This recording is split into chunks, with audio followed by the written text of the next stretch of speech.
It was a crime that shocked small-town Indiana. A loving family living a simple life, ordinary people, good neighbors and friends to everyone in their close-knit community. So who would want them dead? And why?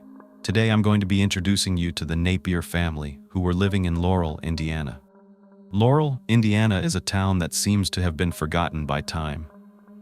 The streets are lined with old, weathered buildings, and the sidewalks are cracked and uneven. But there's a sense of peace and tranquility in Laurel that's hard to find in larger towns and cities. People don't move to Laurel, Indiana. Most people are born there and never leave. It's a very small town of only about 500 residents. Most of them are either related or have known one another their whole lives. For some people, it's all they know, and for others, it's exactly what they want, to get away from the hustle and bustle of the big city and enjoy the beautiful countryside. There are rolling hills, lush forests, and clear streams. It sounds beautiful. It's a perfect place to relax and enjoy the outdoors. If you've been to Laurel, let me know in the comments. I love that. And if you know someone who lives in Indiana, share this video with them. I'm sure they would be interested to know about something this crazy that happened in their state. The residents of Laurel are friendly and welcoming. They're always willing to lend a helping hand. There's a very strong sense of community, and everyone knows their neighbors because many families have been there for generations. The job opportunities are slim, and many of the homes in Laurel are mobile homes, which are much more affordable. This is what a street in Laurel looks like, cozy and close-knit. From a bird's eye view, you can count how many homes are in this little township in Franklin County. And there's an even more rural area right outside the city. It's called Stips Hill. Over on Stips Hill Road, the homes are few and far between, and hardly any of them are permanent. Most are trailers and mobile homes that are just towed out there and placed on the land. Many people who live out in this part of the town work with livestock or are in agriculture. The Napier family was a part of the fabric of Laurel, Indiana for generations, and so were the Richardsons. Two families who grew up living on the exact same street combined when a Napier and a Richardson got married to one another. Angela Richardson was born on June 12, 1964, to her parents Melvin and Pauline Richardson. Angela's mother was one of 5 children, and her father Melvin was one of 6 siblings himself. So they both came from big families, so it's no wonder they ended up with 9 children of their own. There were 5 boys, Johnny, Jim, Jesse Ray, Philip, Thomas, and Dylan, and 4 girls, Nancy, Carolyn, Teresa, and of course Angela, who everyone called Angie. Angie's great-grandpa Lee Richardson made his home in Laurel sometime in the 1930s. Then her grandparents continued the tradition. Jesse and Hattie Mae Rose lived and died in Laurel. Hattie was 99 years old, and they had 7 children, including Melvin, who was Angela's father. So there you have it, a very rich family history in this small town. Angie grew up alongside another family, the Napiers. Roy Darrell Napier was born on December 12, 1960, to his dad Roy Donald Napier and his mom Shirley. The pair did end up getting a divorce, and Roy was raised by his mom and his stepfather Albert Cummins. The Cummins family was yet another well-known family that had been in Laurel for a very long time. They were a farming family. They owned a lot of land, and Roy's mother and stepfather were hard-working people that taught him the value of discipline, work ethic, and dedication from a young age. Roy and Angie met as kids and ultimately became a couple. They fell in love, and in 1984, they got married. Just 1 year later, in April of 1985, they had their son Joshua. They were now the Napier family. Angie and Roy were working hard to build a life for themselves and their little boy. Roy was quiet, but he was hardworking, and his main purpose was taking care of his growing family. Both Angie and Roy came from large families themselves, so they knew they would probably have more children. Just 3 years later, Angie gave birth to a little girl they named Melissa on April 11th, 1988. Now the Napiers were a family of 4. Roy was a carpenter. His specialty was hanging drywall. Since there weren't that many jobs in Laurel, he would take whatever he could get. He was always looking for work and willing to do anything he could to support and provide for his family. He was well known for his attention to detail, and he always got the job done. He was willing to put in extra effort to make sure he also got it done perfectly. Roy was reliable and hardworking. When he wasn't hanging drywall, he would spend his free time watching football games and playing poker. He was a huge fan of football, and he could often be found in front of the TV, cheering his favorite team for the win. His friends loved joining him, and on occasion they would come over to play poker. Remember, there wasn't much to do. This is a small town. So these moments with friends and family were the highlights of Roy's life, especially time with his family. They had a lot of family in Laurel, so there was always someone there to help out. Angie cared for Melissa and Josh while Roy worked. She was a good mom, and once the kids were in school, she was also a hardworking woman with a variety of jobs. Her most long-standing job was as a server at the Midtown Diner for a very long time, and she also waitressed at Vic's restaurant. Later, she got a job at Batesville Tool and Die Shop, bringing in extra money for their family. She also spent time gardening and loved to cook and go mushroom hunting, which was a new thing for me. But in Laurel, this was quite an event. It's actually a tradition. The season starts mid-April, lasting about a month, and people go out really early in the morning. They go into forests and woods looking for delicious mushrooms, and the most popular and tasty apparently is the Laurel. I hope I'm saying that right. Look at these things. I've never had one, have you? They look very interesting. They don't even look like food, but it's more of a sport anyway for many residents. They even have county maps that get updated in real time online, showing where to go for the best finds. There's Facebook groups to keep track of where and when the mushrooms are popping up, and people proudly post pictures of their best discoveries. One man from the area, his name is Andrew McLeod, said that mushroom hunting as a whole is just good for the soul. It gets you out of the house when spring is flourishing and gets you kind of back in touch with yourself when you walk in the woods and find a big bag full of mushrooms. His mushroom Facebook page called Indiana Morel Mushroom Progression, believe it or not, has over 40,000 members. And this was Angie's thing. She loved it. Looking at some of the posts on the Facebook page, it's kind of like Pokemon cards in the form of stumbling upon the best mushrooms. Fans are really into this niche interest, and it's a big deal to them. So, this gives you an idea of what Angie and Roy were like. Good people who worked hard, lived simply, and loved their family. 5 years after Melissa was born, Angie and Roy welcomed another son on October 7th, 1993, who they named Jacob. And as happy as they were adding another bundle of joy to their lives, it was tough. They had yet another mouth to feed, and they did the best that they could. But as the kids got older, the Napiers struggled to make ends meet. In 2004, when Josh was 19, Melissa was 16, and Jacob was 11, Roy actually turned to his mom for help. She owned a lot of land out on Stips Hill Road, 20 acres actually. That's that more rural area I showed you. So she helped Roy and his family by getting them a trailer to put up near her house. That way, not only could they be closer to her, she could help out with the kids, and they wouldn't have to worry about renting or buying a home. Shirley Cummins was more than happy to help her son. She loved him, and she knew Angie since they had been kids, and she really liked being close to her grandchildren. It definitely took a lot of pressure off Roy and Angie, but they still had to work really hard to support themselves and their 3 children. Roy had actually been injured on the job more than once. He had a bad back, and he would regularly have to seek treatment to help with the pain. Eventually, he couldn't work anymore and had to go on disability and pain medication. They were all living together in a pretty small trailer out in the middle of nowhere. But you know what? It worked for them. It was all they knew. The kids all went to Laurel School, the only elementary school in the area, about 15 minutes away down on those country roads. And then they went on to Brooksville for high school. They were growing up close to one another. However, living in such close quarters and not having much money caused many arguments in the Napier household, especially as the kids got older and they wanted to do more with their lives. This put a lot more pressure on Roy, and eventually, he and Angie were fighting a lot. So Angie decided to move out and get a trailer of her own just down the road from Roy and the kids. She just really had to have her own space, but she came around almost every day to see her family. It was walking distance between the two trailer homes. The kids also tried their best to help.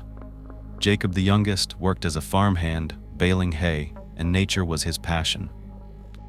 He loved being outdoors and taking on new challenges. Josh, the oldest, also helped out.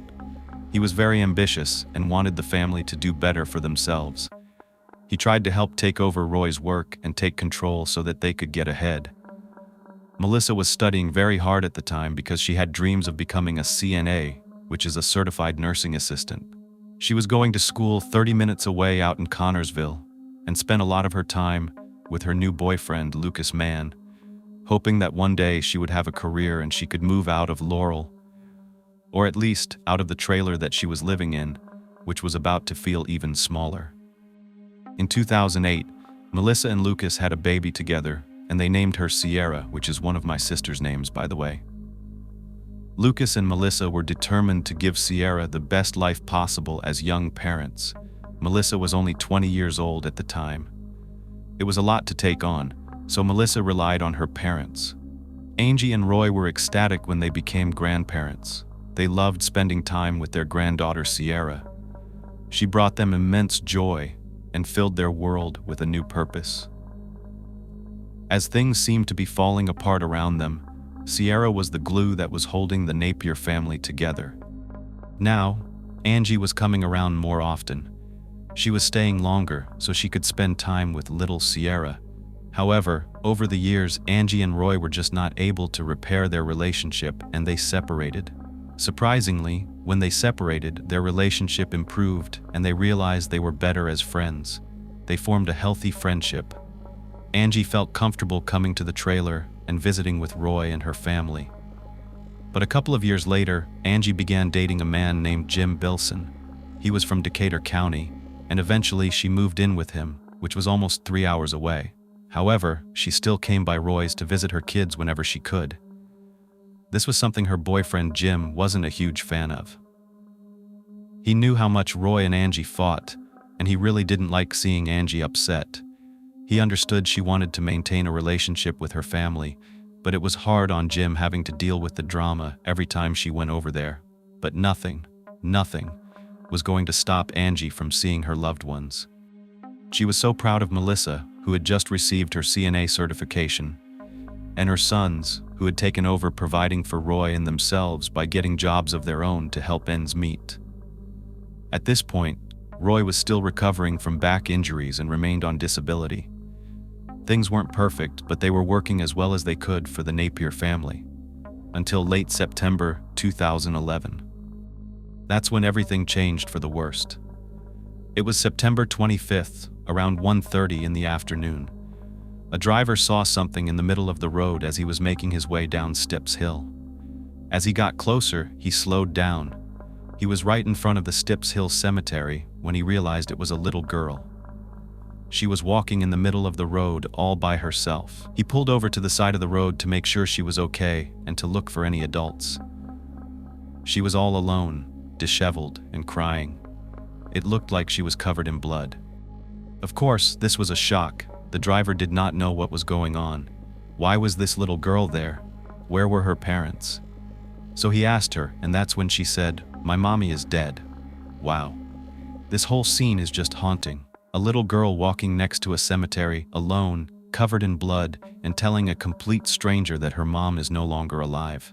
He called 911, and here's that call now. Well, this is a small town, as we know. This is the only road to get in and out of this area, and it doesn't take long for a passerby to stop and see what's going on. Eventually, the little girl is identified as 4-year-old Sierra Mann, the daughter of now 23-year-old Melissa Napier, and granddaughter to Angie and Roy. Her great-grandmother Shirley Cummins, Roy's mom, who owns the land in this area, is alerted that her great-granddaughter was wandering alone down the street. So of course, she races over there before the police even arrive. She is shocked, first by the fact that her great-granddaughter is all alone, walking down this country road. She could have easily been killed by a car or wandered into the woods, never to be seen again. She's holding little Sierra, rocking her, comforting her, and asking what happened. What Sierra tells her great-grandma is even more shocking. She tells her that her mommy was killed and her grandma and grandpa. Shirley can't believe what she's hearing. This would mean her son was dead and so was his wife. How? What is going on? Is this little girl telling the truth, or is she confused by what she saw? Why was she left all alone? There were so many questions, and now the police are on the scene trying to make sense of it all. They were told that the little girl lived in a trailer at 24015 Stips Hill Road. Shirley explains it's right in the back of her home, so officers make their way down there. You can see what this trailer looks like. You can only see a little portion of it sticking out from the brush. The responding officers look inside the small trailer, and they can already see they're going to need backup, including a homicide detective. So they called up the Indiana State Police for help. Meanwhile, they canvassed the outside of the trailer to make sure the perpetrator had not stayed on scene and to see if anyone else needed help. The officers wanted to confirm that there was no one else in danger. As they were making their way around the outside of the trailer, they spot a man walking right nearby. So they ordered him to stop right there, but to their surprise, he didn't. Instead, he ran. This is a highly wooded area. The man was running as fast as he could, right into the woods and out of sight. He was too fast for the police because it seemed like he knew the area very well, better than the cops did, so they were not able to catch him. Who was he, and why would he be running from them like this? He had to be involved in some way, and they were desperate to find him. They were frantically looking for clues, and that was when they realized this man left his truck behind as he fled. Police got the license plate and ran it in their database. It came up as belonging to a man named Dustin Lane, a local to the area. So officers wondered why Dustin would be running and what his connection would be to this case.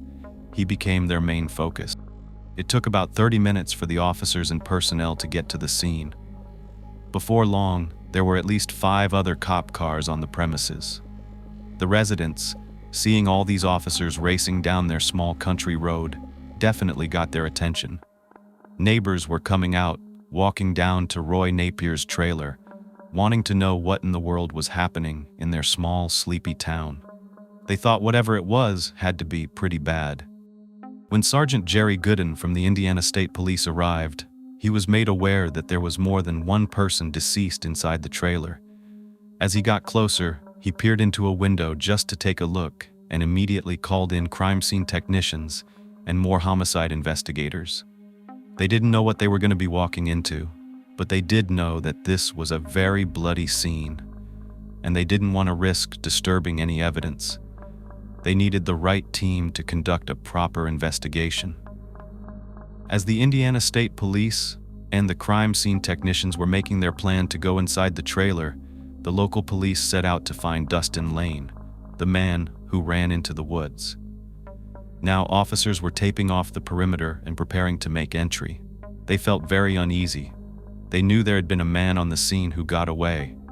At any moment, they could be in grave danger. He could be armed, he could be hiding nearby. So they had officers stationed around the trailer as investigators made their way inside to assess the situation. Detective Tracy Rothling was one of the first to step inside the trailer. The first thing he saw was red. There was blood everywhere. He described it as a river of blood. In this very small space, the bodies lay lifeless. 2 of them could be seen in the middle of the living room, right when you step through the trailer door, and then another 2 just feet away. 2 men and 2 women, covered in blood, hardly recognizable. It was complete carnage, and many of the investigators had never seen anything like it before. Wanda Lee, the Franklin County coroner, was also on the scene and couldn't believe what she was looking at.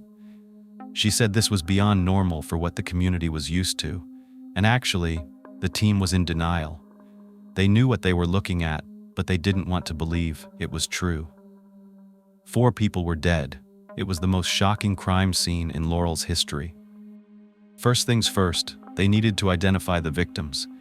Neighbors were already outside talking to the police, saying that this was the home of Roy Napier. Shirley was there to confirm, yes, this is her son's trailer. They were also made aware that Melissa, Jacob, and Josh Napier Roy's children, lived in the trailer as well. If what little 4-year-old Sierra said was true, then her mother Melissa, her grandma Angie, and Roy Napier were among the victims. But of course, this was just a preliminary identification. This was not a formal confirmation of who was inside.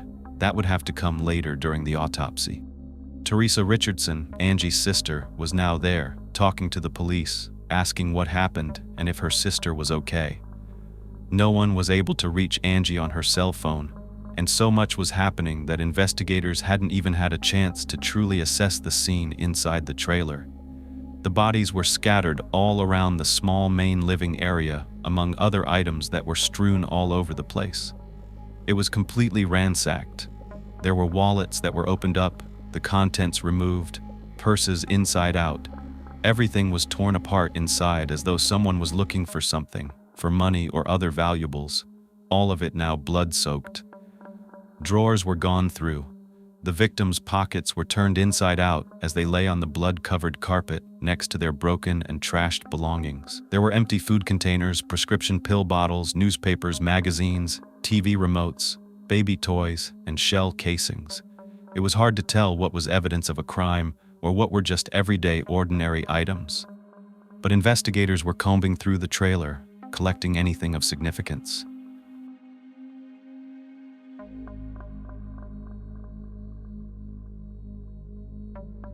And that was when an officer came in and told them, "You're going to have to stop what you're doing and follow me outside." That's when they were alerted to blood outside of the trailer home, in the grass. Investigators were stunned. Was this the trail to the killer? It led away from the trailer, so they're carefully following each droplet, streak, and smear until they see yet another body outside on the ground.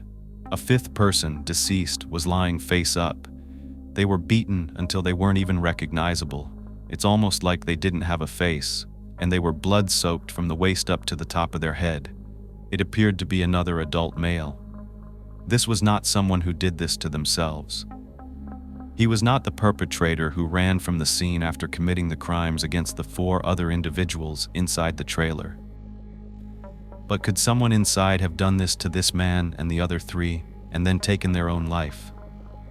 They're back in the trailer, trying to locate a firearm since it appears that all of the victims had been shot, among other injuries. They were told that Roy and his 3 children, Josh, Jacob, and Melissa, lived there. This was most likely Josh Napier, Roy's eldest son. But why would someone want to harm this family? Well, once they took the 5th victim's wallet out of his pants pocket, they realized they were wrong. This wasn't a Napier lying on the ground outside the trailer. It was a man named Henry Smith. His wallet hadn't been taken. His pockets weren't turned inside out. It didn't look like he had been robbed like the others. Right next to his body was a cell phone, which was collected as evidence. Although the area around Henry's body was completely soaked with blood, this phone was completely clean. It's as though somebody had taken it, cleaned it off, and then placed it near the body. The battery was also dead, so they couldn't gather any more information from it. They sent it to the crime lab, along with all the other evidence for forensic examination. The weird thing they noticed was that no other cell phones had been located at the scene, inside the trailer or outside. Pretty much everyone had a cell phone on them in those days, so this was very odd. They took note of it. They still wanted to rule out the chance that one of the deceased individuals inside the trailer was a killer. They looked all around, trying to find a gun near any of the bodies, thinking that this could have possibly been a dispute that ended with one of them taking the lives of the others, and then turning the gun on themselves. Perhaps one of the men was Lucas Mann, Melissa's boyfriend, the father of little Sierra. They just weren't sure. Anything was possible. But ultimately, they were only able to find shell casings from a .38 caliber. No weapon was found on the scene, so they ruled all 5 deaths homicides. This was a massacre. This meant the killer was on the loose, with 5 people already dead, a number they had never seen at a crime scene like this before. They wondered if there were more to come. Around 3 hours after the murders, the board was out with cop car after cop car racing down these small, quiet streets. People started to wonder, and there was a local gathering spot in town called Pavy's. It's a grocery store and a gas station all in one. It's where the locals go to get all their necessities, including the local gossip.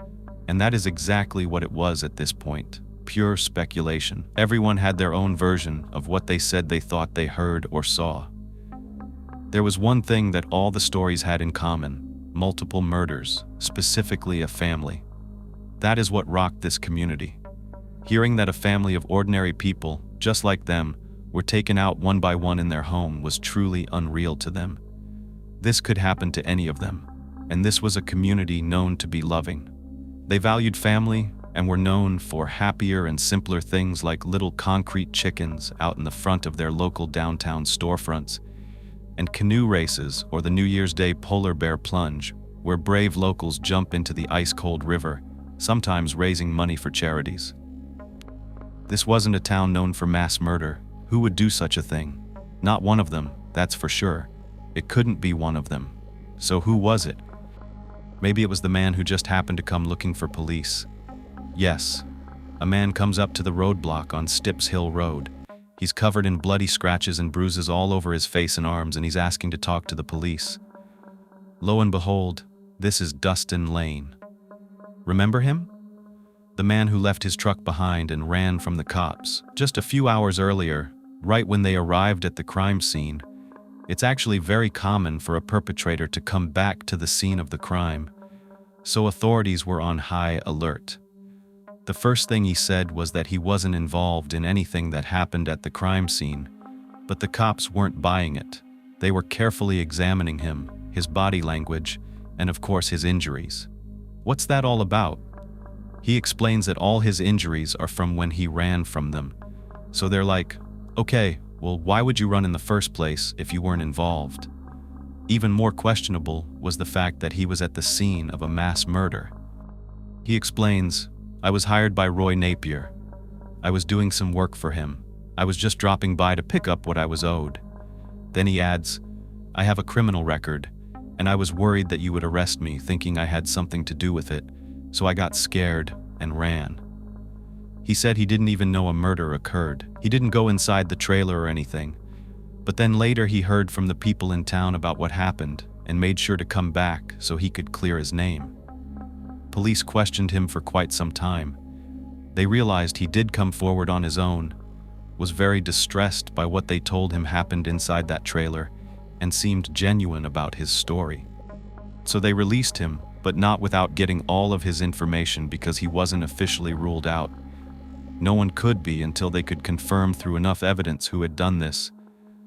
But they let him go until they had more information. Besides, they had another name on their list, and I'm about to tell you who and why. The investigation of the trailer went on for hours into the night and the early morning, and all 5 victims were finally transported to the Institute of Forensic Science in Indianapolis, Indiana, where autopsies were being conducted, and each one was formally identified. One clue stood out at the crime scene, a bloody shoe print, one that led in the direction of going out of the trailer. They believed at this time that whoever committed these murders was wearing DC brand skate shoes. Remember those? That's exactly what they found in the bloody shoe print left at the scene. Not only that, but in the back bedroom, investigators found something very telling: an application for a restraining order that had been filled out by none other than Roy Napier. And guess who it was against? His own son, his eldest, Josh. The 26-year-old Roy had gone down to the courthouse just a week prior to the murders. He had the intention of keeping his son away from him. It was clear Roy was in fear of Josh, and Josh was not one of the victims found inside the trailer. Family feuds are known to lead to violence and sometimes murder, so Josh is their #1 suspect. Investigators had a lot of people to start questioning, starting with the Napier family and then close friends and neighbors. But that would have to wait because it was the middle of the night. By the next day, residents were even more aware of what was going on out on Stips Hill Road. More neighbors had gathered around, and there were news vans lining the streets. This story was huge. Even though the victims had not been identified, people had already been telling the media who they thought had been killed. They were confident, saying they knew who was in that trailer. A neighbor named Erica Boyer was interviewed as she stood outside, trying to get a look at what else was going on at the trailer. She told the news that she knew the victims. It had to be Angie and Roy Napier, their 23-year-old daughter Melissa, and their 17-year-old son Jacob. Lastly, the man outside that was found dead was 43-year-old Henry Smith. She said he lived right across the street in an RV hooked up to his mother's shed. While many details had not been confirmed by police in Franklin County, Indiana, rumors were swirling. Residents in the small town of Laurel were trying to understand why 5 people were shot and killed. Shock. I can't explain it in words. I don't know, Erica Boyer said. She's a friend of all 5 victims. We're learning from investigators that on this property off Stips Hill Road is where a man, his ex-wife, and their 2 adult children were found dead. A 5th man, possibly a family friend, was also found shot and killed not far from the other 4 victims. They're really good people. They're your ordinary neighbors, to help you out in any way that they can, do whatever they could for you. The investigators would not confirm any of this. They didn't say whether it was true or not, or that the shooter was not one of the victims. They were very tight-lipped about this investigation because it was still open. They were also still waiting on the autopsy report. 4 had been completed, and there was 1 left. The results were expected the very next day, on Tuesday. Meanwhile, the investigators needed all the information they could get, and that's what they set out to collect. They spoke with Roy's mother, Shirley Cummins. They also wanted to connect with her to make sure that little Sierra was okay. She was safe and now in good hands with her great-grandma Shirley. Shirley went on to explain the situation over at her son's house. She said Roy, Melissa, Josh, and Jacob had been living there until last week. That's when Roy kicked Josh out. They had been arguing for quite some time, and she said that Josh wanted to control everything, including the money coming in. He wanted to run the household. She said that he was aware his father was injured and not in the best health, so he was taking advantage of the situation. But Roy finally had enough, which led him to file the restraining order. The ex parte court date was set for that week, the week of the murders. She believed Josh could have held a grudge against his father and been jealous about his siblings being allowed to live in the trailer while he had to move out and live with his girlfriend, Sandra McDaniel. This was a huge red flag. They needed to track him down as soon as possible. Shirley also helped investigators with information about Henry Smith. She explained that Henry was a very close family friend. They had known him all his life.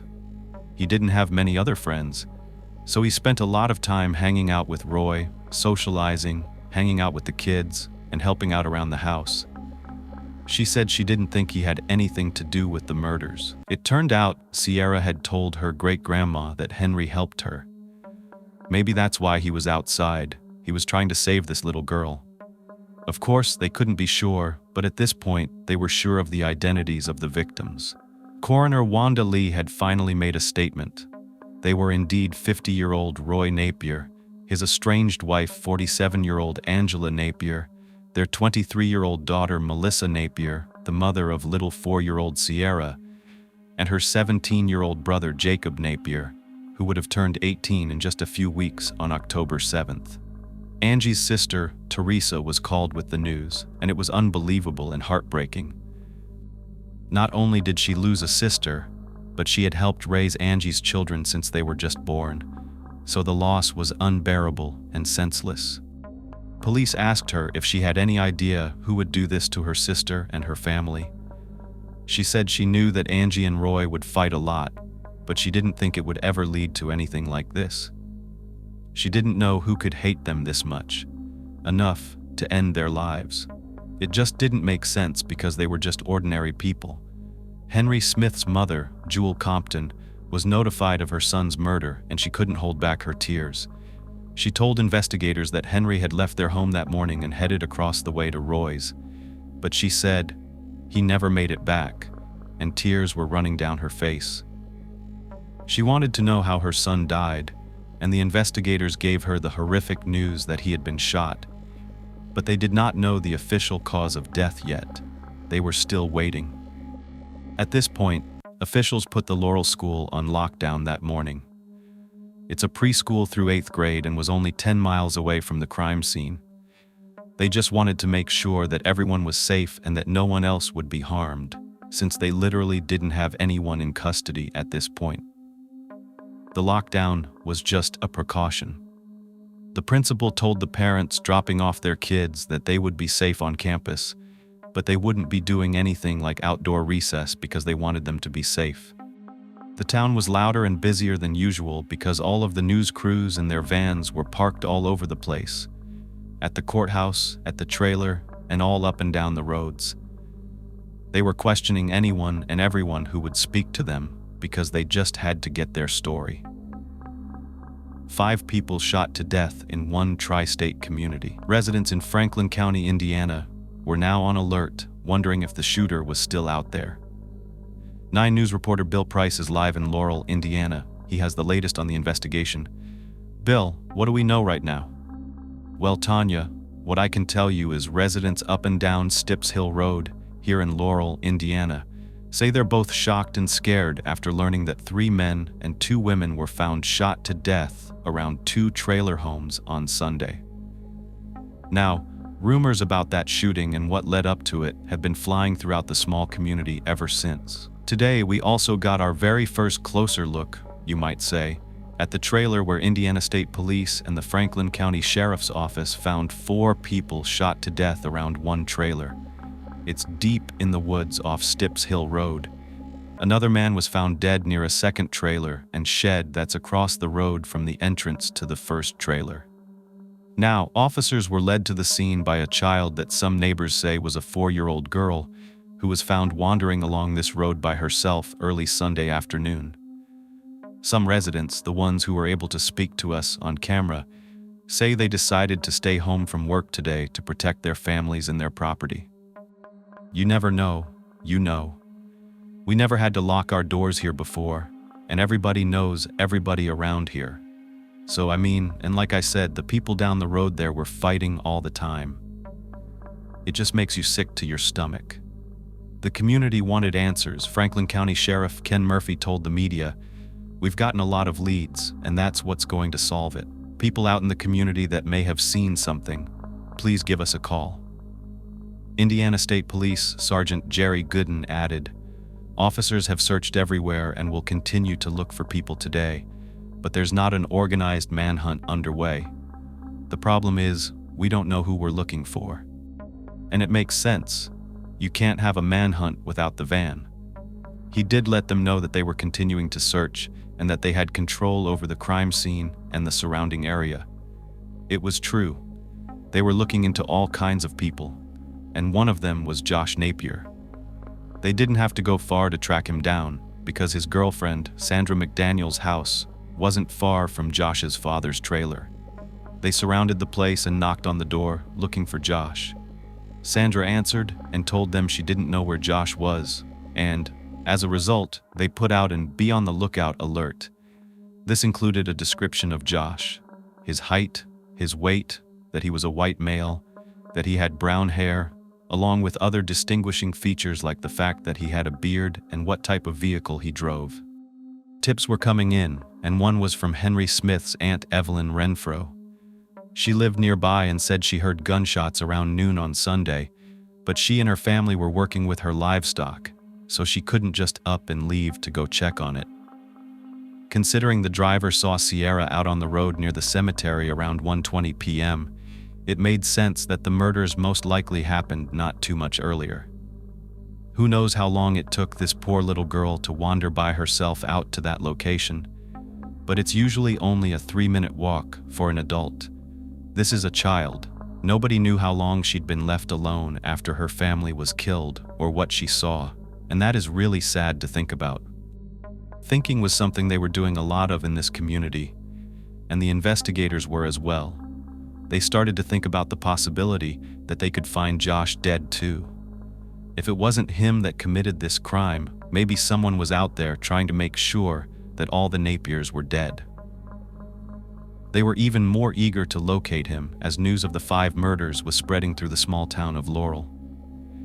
The Napier family was inundated with texts and calls from extended family members. Zach Napier was one of the cousins, and he received a single text. That was all it took for him to race to the scene. The text said, "Melissa was shot, and so were other family members. You have to get down here." So he did. When Zach arrived at the crime scene, he was pushing through people, pushing through the crowd. "That's my family," he said. That's when they informed him and the rest of his family that they were trying to locate Josh. No one knew where he was, and they had just put out an APB for him. So, Zach promised he would help the family search. They were huddled together, grieving, holding on to one another, praying, and wanting to find their missing family member. Soon, the family was overwhelmed with sadness and confusion, trying to comprehend this horrific tragedy and holding their breath as they waited for news of their loved one. Would they find Josh alive? It wasn't long before another commotion was happening. It was right outside the scene. Josh himself was there. It turns out he, like many others, was informed about what happened to his family, that they were dead, and he ran right up. He was shocked, distressed, and asking for police. He wanted answers. He told them, "I heard about this on social media. It amazed me that somebody had to find out about their family through a Facebook post." It was clear that Josh needed support, but he was also their prime suspect. So, they asked him to step aside, and they needed to question him. He did as they said and was out in the back of a squad car. They told him, "You're not under arrest, but you are being detained for questioning."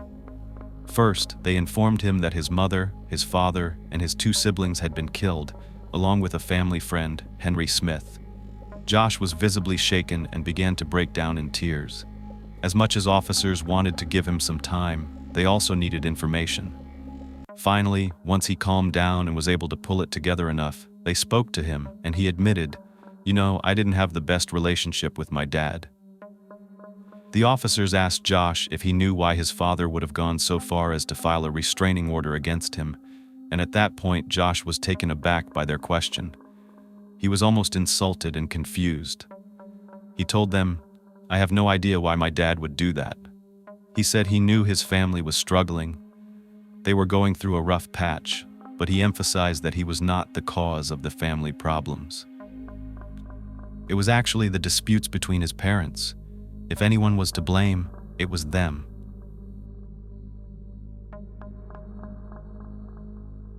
So here he is, acting like he had no idea that his dad had a restraining order. It takes a lot to get to that point, and yet he's blaming it all on his mom and dad, who are now both dead. But it wasn't Angie that was on that restraining order application. It was Josh that Roy had an issue with. Josh goes on to explain that Roy didn't like the fact that Angie had moved on. He didn't like the fact she was living with her boyfriend, Jim. Jim and Roy hated one another, and anytime Angie would come by, both Roy and Jim would become irate. Jim didn't want Angie over at Roy's, and Roy hated the fact that Angie had left the family and left him, going to move so far away. He was really mad that she left, especially for Jim, because according to Josh, Jim had a deep-seated hatred of Roy. Countless times he had tried to prevent Angie from visiting the trailer and spending time with her family. Josh appeared to be honest about what he was telling them. He also helped them link a clue that they found at the crime scene. When they arrived and cordoned off the area, a car remained parked on the street nearby, and no one came to get it. So when they ran the plates, they came back to a James Bilson. No one knew his connection, and he was on their list as a person of interest. But now they knew exactly how he was connected. It was Jim's car. He was Angie's new man, and it's not like he wasn't a big fan of Roy. But did he hate him enough to carry out such a heinous crime? Well, it's taken much less, so the answer is yes, it is possible. Until the killer was in custody, everyone was a suspect in the murders of the Napier family and Henry Smith. Even Josh was still a suspect, although he did tell investigators that he'd been away from his parents' home and at Sandra's all night and morning. However, he said he wished he had been there. He wanted to be at that trailer when the killer came through the door, because then he might have even been able to stop him from doing this to his family. He said his only concern was finding out who had done this. The problem is, the detectives have a keen eye for detail, and something stuck out to them. Josh's shoes. They were DC skate shoes. Maybe it wasn't just wishful thinking. Maybe he was in his dad's trailer that day and he could have stopped the killer because the killer was him. Damn, I can't even imagine the adrenaline that would be pumping through these investigators, realizing they're looking at the exact same type of shoes that were left in that shoe print in blood at the crime scene. They don't let Josh leave until he hands over his shoes. He's confused, asking, "Why do you need my shoes?" They respond, "You know, it's standard procedure. We just need to give them a look." They were also going to take a deeper look into Josh and his alibi and his background. They began to trail him wherever he went. They weren't done with him yet, not at all, but they let him go. They wanted to see what he would do next while they looked into their next lead, Angie's boyfriend, Jim. Several days after the murders, the coroner released more information. The final cause of death would be 6 weeks away, but according to the news, the coroner stated that 47-year-old Angie Napier had a gunshot wound to the head and blunt force trauma to the face and head. 50-year-old Roy had a gunshot wound to the head area, execution style. So did 23-year-old Melissa, 17-year-old Jacob, and 43-year-old Henry Smith. However, Henry had been severely beaten on the head and the face and shot in the chest. Angie and Henry were beaten in addition to being shot, whereas the other victims were not beaten. That seemed to be interesting to investigators.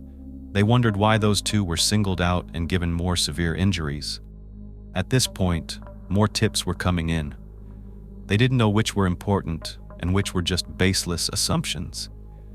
For example, a couple of neighbors came forward, saying that there were deals going on at Roy's trailer. A woman named Deborah, who could see Roy's trailer from her greenhouse at her Pretty Petals flower shop nearby, said she had complained frequently to the police that there were drug dealers in the area, specifically at that mobile home that Roy owned. However, she could not give authorities any specific information. But as they questioned other neighbors, even Angie's sister, Teresa, blamed the massacre on drugs. She didn't go into detail, but simply said she knew drugs had to be involved. The thing is, there were no illegal drugs found at the crime scene. Did the killer take them with him? And what kind of drugs are we talking about? It didn't look like there was a grow operation going on or a meth lab, so they just weren't sure if this was the truth or just judgment from the community. The Napiers definitely weren't well off, and you'd think if they were drug dealers or there was a drug-related crime going on, they would be living a much different lifestyle. But they kept this information in mind and continued with the investigation. Even more information came in, and now it was from the crime lab. Remember that cell phone that they found at the crime scene near Henry's body? It turns out it belonged to Angie Napier. The SIM card had been removed and all of the text messages had been deleted. That's weird. It was also odd that it was found right near Henry. Recall that these were the two people who had more injuries. They conducted an extraction on the phone and were able to, at the very least, get into Angie's contact list. They hoped to track down the numbers of the other phones of the victims so they could locate each and every cell phone. They were thinking that maybe one of the phones was in the possession of the killer. There were no contacts in this phone for Jacob or Roy. Maybe she knew the numbers by heart, but there was a contact listed for Melissa Napier. So they gave this number to the U.S. Marshal's office because they had the technology to trace the phone. But this would take some time. It's a lengthy process to get the information connected to the right providers and then gain access to their records, including the data showing which towers the phone pinged off of and whether it was still on and being used so they could track it down. Meanwhile, they wanted permission to speak to the one person who witnessed these murders firsthand and had already provided them with clues from the very beginning. 4-year-old Sierra Mann. She witnessed her own mother being murdered and even told her great-grandmother and the driver who found her that her mommy was shot. So, this poor little thing knew what a gun was and what it had done to people she loved. I can't begin to imagine the trauma that had to have caused such an innocent little child, but they were desperate for anything that could help solve this case. It's a delicate situation to question a child, especially one this young, not only because it can be difficult on their psyche, but because the information isn't always accurate. However, so far, she had been right about who had been murdered and how. So they asked family members who were taking care of Sierra at the time if she had told them anything. What they were told was not what they expected to hear at all. Investigators were informed that Sierra had not said too much about that horrific Sunday afternoon, but when prompted, she said, "Jim did it." Wow, now that's a bombshell for the police. They knew Jim's car was outside and that he apparently had disdain and resentment towards Roy Napier. He prevented Angie from going over to see her own family. But hearing this, that Sierra actually pointed the finger at Jim as the killer, they needed to pay James, known as Jim Wilson, a visit and fast.so. They came up with a plan. They were going to act as soon as the sun was about to come up. They stationed police outside Jim's house, and around 6 a.m. the next morning they knocked on his door, announcing themselves as detectives from the Indiana State Police. He agreed to speak with them and let them inside. They asked him if he had any idea why they were there. He stated that he was aware there was some kind of murder that happened out in Laurel, but he didn't know specifics. That's when they informed him that not only had Roy Napier and his 2 children been gunned down with a friend, but his girlfriend Angie was among the list of victims. They watched Jim's reaction very carefully. He stood there in shock, speechless. His reaction looked genuine. It was an appropriate way for someone who had just been informed of this to act. He really seemed like he was unable to understand what they had just told him, and couldn't believe it would be true. He asked them if they were sure that it was Angie, and they confirmed they were sure. They wanted to know if Angie had been living with Jim, and he said yes, she was. They asked why his car would be at Roy's house, and he let them know that he had let Angie borrow his car that day. He didn't know where she was going, but he told her she could use it. He added that he didn't like when Angie went over to Roy's because it worried him. He would worry about her. He said it wasn't safe for her to be there, and investigators wanted to understand Jim's supposed fears. Why was Angie not safe? He told them he constantly pleaded with her not to go to that trailer in Laurel, but she just wouldn't listen. He said no matter what he said, she wouldn't listen to him and wouldn't stop making trips over there. But family meant everything to her. Nothing he said, and no amount of begging would stop her from spending time with her kids. Even if she didn't get along with Roy and it made him mad, Jim said it was far, and if anything were to happen to her, he wouldn't be there to help her. But what did he think would happen to her? Well, what he says next brings investigators back to the rumors that have been swirling around. Remember those assumptions that Roy might have been dealing drugs? Jim said he didn't want Angie over there because there were strange people going in and out of that place all the time. Roy, who had been on disability due to his back injury, had gotten so desperate that he began selling his prescription pain pills, specifically OxyContin. They asked him how he knew this, and he said Angie told him. So this means he did not see it with his own eyes. Was this a true story or another rumor between an ex and the new man in her life?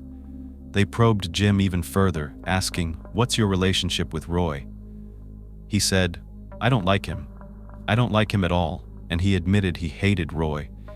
He insisted he had nothing to do with his murder and would never harm Angie or her children. But he did not like Roy at all. They ran a background check on Jim.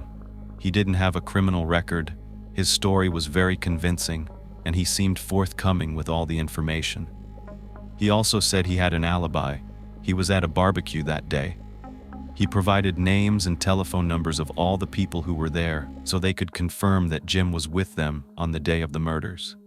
Cops called them all, and they confirmed Jim was with them that day, and it was far enough away that he couldn't have just slipped out, committed the murders, and then come back.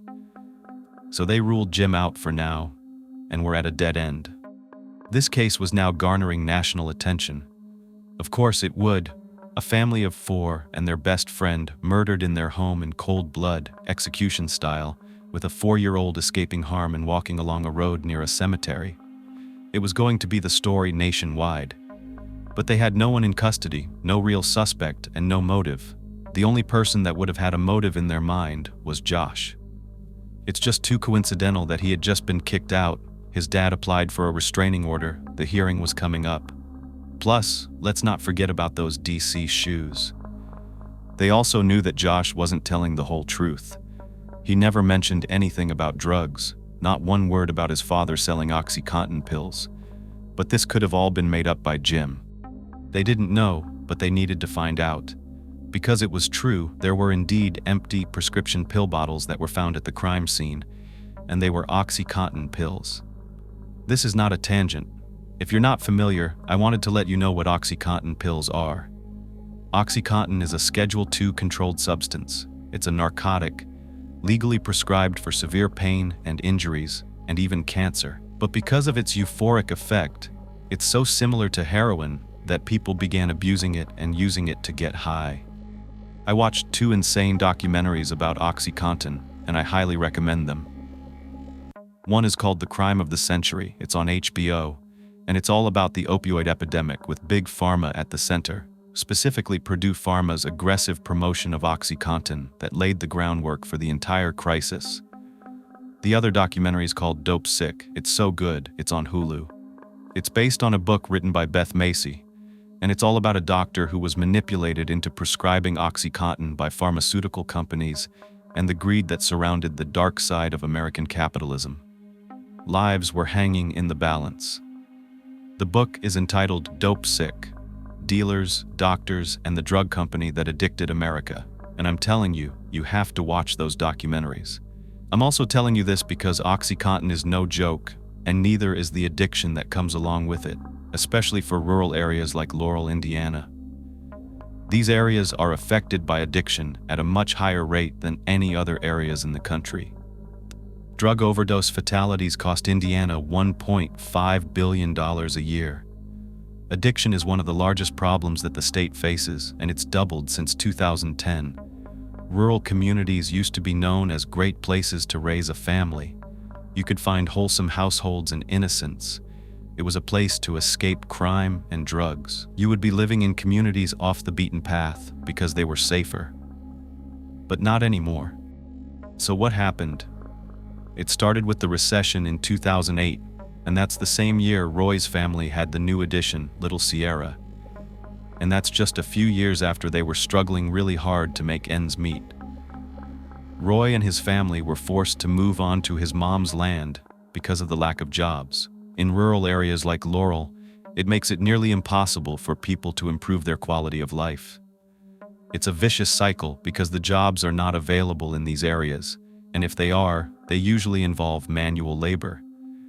They cause injuries like the ones that Roy sustained. This means people seek medical attention, and they don't want to be out of work because they need the money. Instead, they don't address the injury. They're prescribed pain meds to get them through the day. Over time, the injuries only get worse, making it harder for them to work and recover. A lot of rural doctors are also to blame. They're not exactly getting a lot of business out there, so if they can get a patient on a medication that they will need, i.e., that they will become addicted to, then they'll keep coming back. Not to mention the deals and the kickbacks that these doctors get for pushing drugs like OxyContin from the pharmaceutical companies. That's where greed kicks in. Not all doctors are like this, but it's a big part of the problem. Now, because this is such a small town, everyone knows one another, and that means they share with one another, even their pills, either giving them away or selling them as a favor to their friends. But over time, this can be another source of income. Every little bit counts, right?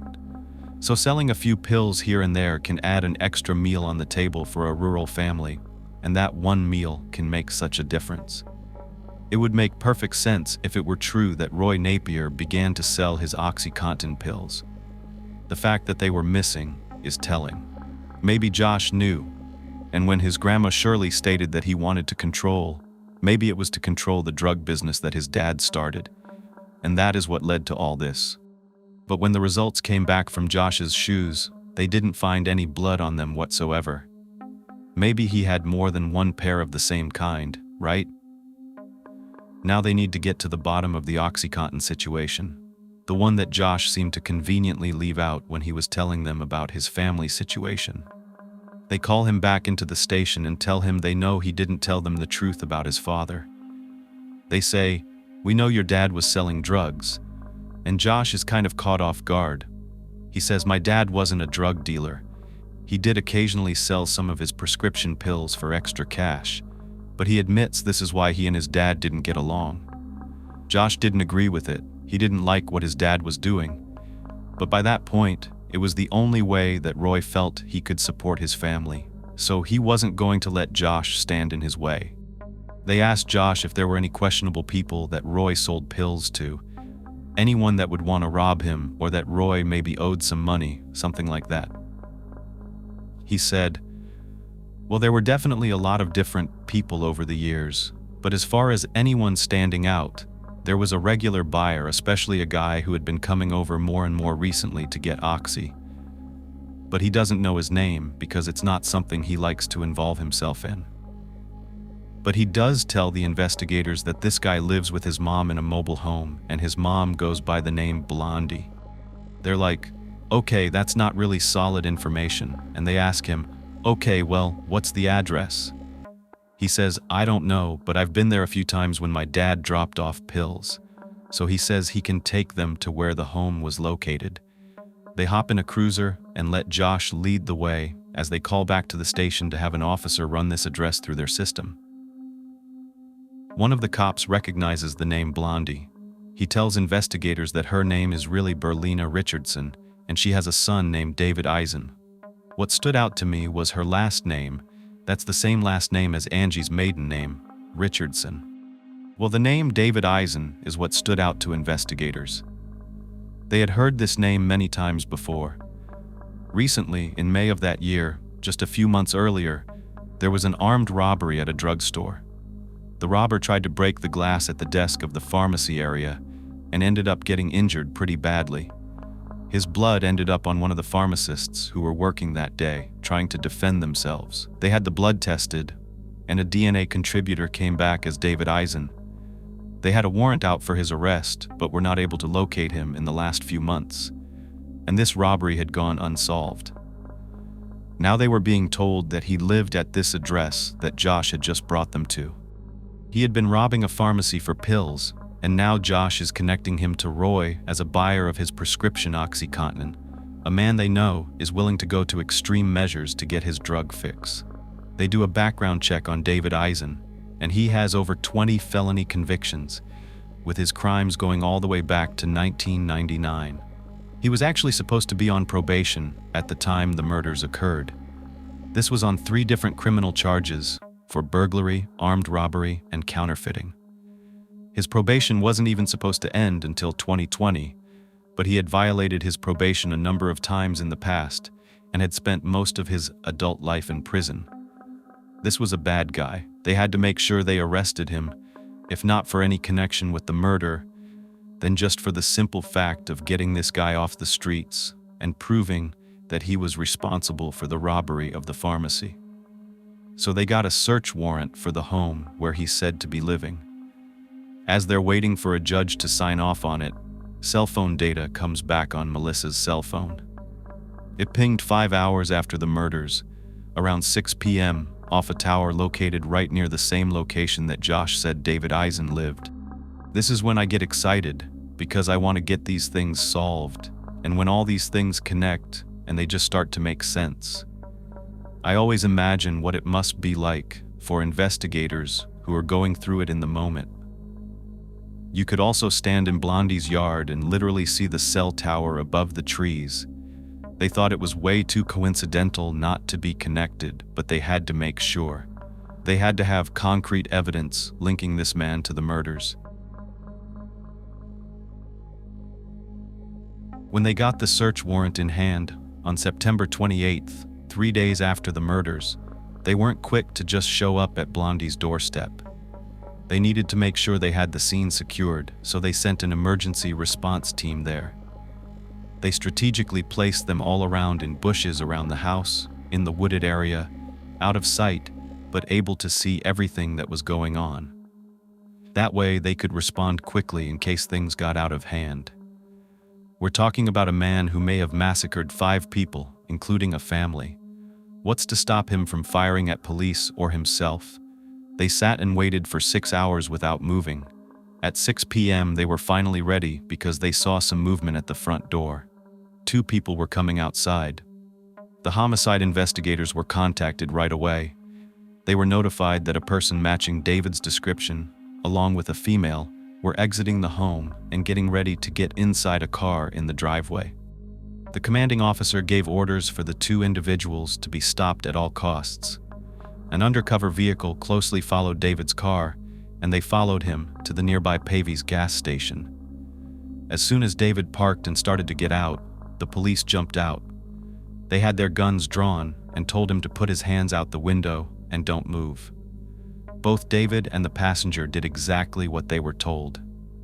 Their arms were hanging out the windows. The officers moved in, opened the doors, and dragged both of them out of the car. They separated them and put them in different squad cars.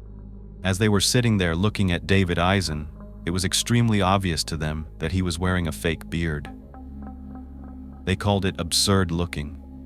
It must have been something out of a kid's costume package, something like one of the Santa Claus types of beards, except it was black, the ones with the elastic band that goes around your ears.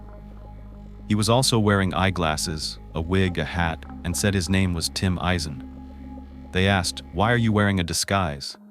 This man actually told investigators, "There's a murderer on the loose out here, and I don't want him to see me." That was rich. It was more absurd than his fake beard. When they opened his trunk, they found a loaded .380 Bersa handgun, as well as a loaded AK-47 rifle. These weren't the weapons used to commit the crime, but detectives were also inside his home and uncovered blood-stained clothing, a cell phone that belonged to Melissa Napier, and a pair of, wait for it, DC skate shoes that matched the ones that could have left the shoe print at the crime scene in blood. Who knew that those were such popular shoes in this area? But you know what? They live in a small town. There's probably like one store, like a Walmart, and they're all there for people to buy. So I guess it's not that much of a surprise. These shoes looked like they had just been washed. They were still wet and seemed like they had been put into a washing machine. When David was asked why he was being arrested, they said it was because of the robbery charges. Then they asked him about his involvement in what they had dubbed the Laurel 5 massacre. He denied even knowing who the victims were. "I don't know anyone in the Napier family," he said. But David was a career criminal. He'd done this many times. He sat in a police station being questioned. It was like he felt at home. He was calm and collected and wasn't coming off as scared or anxious. But as soon as he realized they were trying to pin those murders on him, he just stopped talking and asked for an attorney. Defense attorney John Watson was appointed to represent David Ison, who was being held on a $5 million bond, $1 million for every life that they believe he took. They weren't able to formally charge him yet because they were still waiting on the final autopsy reports at the time, but they truly believed they had the sole person responsible for the crimes. They weren't about to rush this investigation, though. They were going to make sure they had a solid case against him. This arrest was a relief to the public, but the case wasn't closed yet. However, it was great news to Josh. His family was gone. Nothing was going to bring them back. But the fact that they had someone in custody, someone they think they have enough information and evidence on to connect him to the murders, was significant. It meant a lot. But once the residents of Laurel heard who they had arrested, they weren't so quick to jump on that bandwagon and celebrate. They didn't want to say that they had the right man because he was one of their own. David Ison was from Laurel. Remember? They said, "Oh no, it couldn't be one of us, it couldn't be one of our own." One resident came forward and said, "I went to high school with David. He definitely doesn't seem like someone who would grow up to be a killer." So many people were just in disbelief. Just like the Napiers, David and his family had deep ties to Laurel. Because of this, there was a sense of betrayal that the brutal murderer had been one of Laurel's own. And now they wait. While they do, time doesn't stand still for those who lost their loved ones in this horrific slaying. One person feeling the burden of the loss more than others was the sole survivor of the immediate Napier family, Joshua Napier. At only 26 years old, he's left to bury his mother, father, and the only two siblings he had. No one expects to outlive their whole family, especially their parents. Josh had made all the arrangements for his family's funeral and asked that any donations be given directly to the funeral expenses. Todd Funeral Center and Crematory provided generous financial assistance to Josh, helping cover the cost of his parents' and siblings' funerals. Several churches in the area offered their facilities for the funeral services of the Napier family. Yet in the end, it was decided that their funeral service would take place at the Calvary Baptist Church in Connorsville, about 30 minutes away from Laurel. The Napier family was well known and respected in the community. The funeral director expected a large turnout, and the other funeral homes would not be able to accommodate this. There would be friends and family of Melissa and Jacob, all their friends from school and college. They were all grieving their loss, not to mention Melissa's boyfriend Lucas, all of his family, and their little girl Sierra, who was left behind. This tragedy touched so many people's lives. Calvary Baptist was large enough to accommodate the expected number of guests, estimated to be in the hundreds. Initially, the funeral for the Napier family was going to be held at Metamora Church of God, which also had a big enough space. However, get this, in this small town, it wasn't that much of a big surprise, but the pastor of the church, Wayne Eisen, was the uncle of David Ison, the prime suspect. So that was definitely a no-go. Organizing the funeral of the Napier family presented some unique challenges. The fact that there were 4 caskets to bring from one place to the other was a logistical hurdle. Funeral homes often rent hearses from one another when they need one, but they needed 4, and because of financial issues, they were not able to rent them at the time. Fortunately, other funeral homes reached out and offered their hearses. I hadn't really thought about it, but yes, you definitely need a vehicle that can hold a casket. They're large, heavy, and cumbersome. Without a hearse, it would be hard and very unusual to transport them in some other vehicle. They definitely would not want the liability if anything were to happen to such precious cargo. The Napier family was buried in the same cemetery where little 4-year-old Sierra had been walking the day of the murders. The Stips Hill Cemetery, where many of the Napier and Richardson family members were buried, including Angie's grandparents, Jesse and Hattie Mae. Residents of Laurel also attended Henry Smith's funeral at Buena Vista Southern Missionary Baptist Church. Mourners were heartbroken as they paid their respects to the 5th victim of the horrific Laurel 5 massacre. The church was filled with family, friends, and community members gathered to honor Henry's life. In the wake of the funerals for the 5 victims, murder charges were officially filed against their prime suspect, David Ison, on October 9, 2011. Just days after Jacob Napier would have celebrated his 18th birthday had he still been alive. But David insisted he didn't act alone. Remember the woman who was with him when he was arrested? Well, he told investigators she was at the center of the whole thing. Her name was Amanda Napier. Wait a minute, I was blown away. Apparently, she has no direct relation to the Napier family. She acquired the last name from her now ex-husband, Jeff Napier. Confusing, I know, but Jeff is also not directly related to Roy Napier. According to reports, he just happened to share the same last name. It's very interesting, but he told police his ex-wife, Amanda, had started dating David Ison. He claimed that David was dangerous. He had threatened to kill Amanda and her and Jeff's 3 children if she left him or talked to authorities. After the massacre occurred, Jeff had talked to Amanda on September 27th, the day before David was arrested. Jeff said that Amanda was terrified of David. Amanda told him that David was constantly threatening her with guns. He would point them over her head, directly at her, scream at her, and even pistol whip her once. Officers asked Jeff, who had custody of him and Amanda's children since their divorce in 2005, and why he never called the police when David threatened his children's lives. He said, "I have a huge German Shepherd. He guards the house, and, in his words, his home was fortified." Authorities wanted to look into Amanda to see if she was indeed involved in this crime in any way. They began to question people who knew her.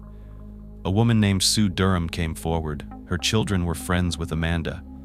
Amanda actually texted Sue 3 or 4 weeks before the murders, talking about the threats that David had made.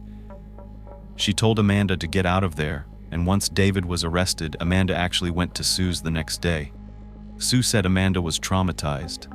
She told Amanda to tell the authorities everything. Her ex-husband Jeff told police that Amanda had never been in trouble before, but then she got mixed up with drugs and met David. She knew how scary David was. She told her friends and family that if anything were to ever happen to her, it was because David killed her. She even took out a life insurance policy. She wanted to change her life around. She wanted to go back to school and become a nurse. Jeff said he really hoped that David would get the death penalty because no one deserves to die over some pills. I mean, nobody deserves to be murdered for any reason when they're innocent. But I definitely understand his opinion. It does seem so senseless. Amanda had actually met with the Indiana State Police, and the information she provided was included in the probable cause affidavit that led to the charges against David Ison.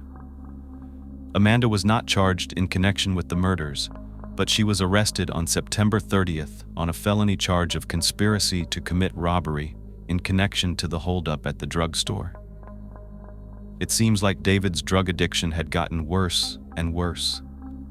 Amanda went silent on her family for 6 to 8 months before the murders. She told investigators that she stayed in the car the entire time the murders occurred and that David went to Roy's to buy pills. When he got back in the car, he told her that an altercation had ensued. She told investigators she was not involved and didn't even know David was armed when he went inside the trailer. On October 13, 2011, David pleaded not guilty to all 5 of the murder charges against him. He came into court with shackles and a bulletproof vest. He could be facing the death penalty because that was still on the table. But if convicted, he would at least get 225 to 325 years in prison anyway. The evidence was piling up against David, and finally, on February 14, 2012, Valentine's Day, he pleaded guilty. This was because he accepted a plea deal that took the death penalty off the table in return for a life sentence without the possibility of parole. Josh Napier wasn't very happy. He said, "I don't think a man who killed 5 people deserves a plea bargain." He went on to say that he has so much he wants to say. He said David's family can still visit him in prison, but he can't visit his family. He spent time in prison, maybe it's like a second home to him. He gets 3 meals a day there. It truly doesn't seem fair, and I can see that. He also mentioned his poor niece, Sierra, who is now living with her father. She has to hold on to those horrific memories and had been forbidden from seeing his family because it brought back way too much pain. So he's essentially lost that connection to his sister as well. The plea deal did mean that David had to talk. He finally told the truth about what happened that day at the Napier's trailer.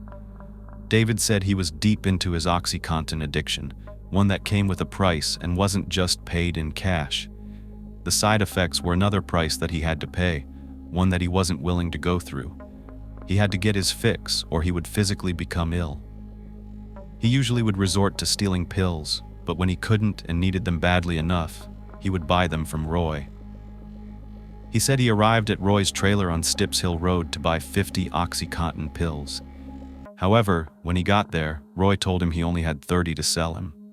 To make matters worse, Roy had increased the price of his medication from $10 a pill to $12 a pill because he lost his Medicaid insurance coverage. He was now paying out of pocket for the medication, which caused the price to increase. David felt slighted. He felt like Roy sold some of his pills to someone else, leaving him with less than they agreed upon and requiring him to pay more money. They got into a very heated exchange. David said that he was like, "No, I'm not going to pay you more.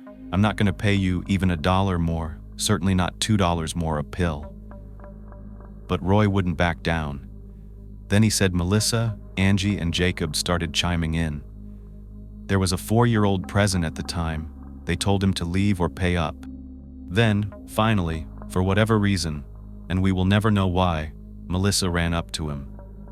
That's when he decided to shoot her multiple times. He said he had already prepared at that point to take matters into his own hands because he knew he was going to get those pills. When he saw her make her move, he pulled the trigger. He said they'd probably have to die for him to get what he needed. David then proceeded to shoot Melissa's mom, Angie, then Roy and Jacob Napier. He had to kill them before they killed him. He wanted to make sure they were dead, so he beat them up as well. He said there was a little girl hiding in the kitchen, and he saw her as he was rummaging through all the victims' belongings, looking for cash, pills, and cell phones he could pawn. That's when he also noticed Henry Smith inside. Henry had seen everything.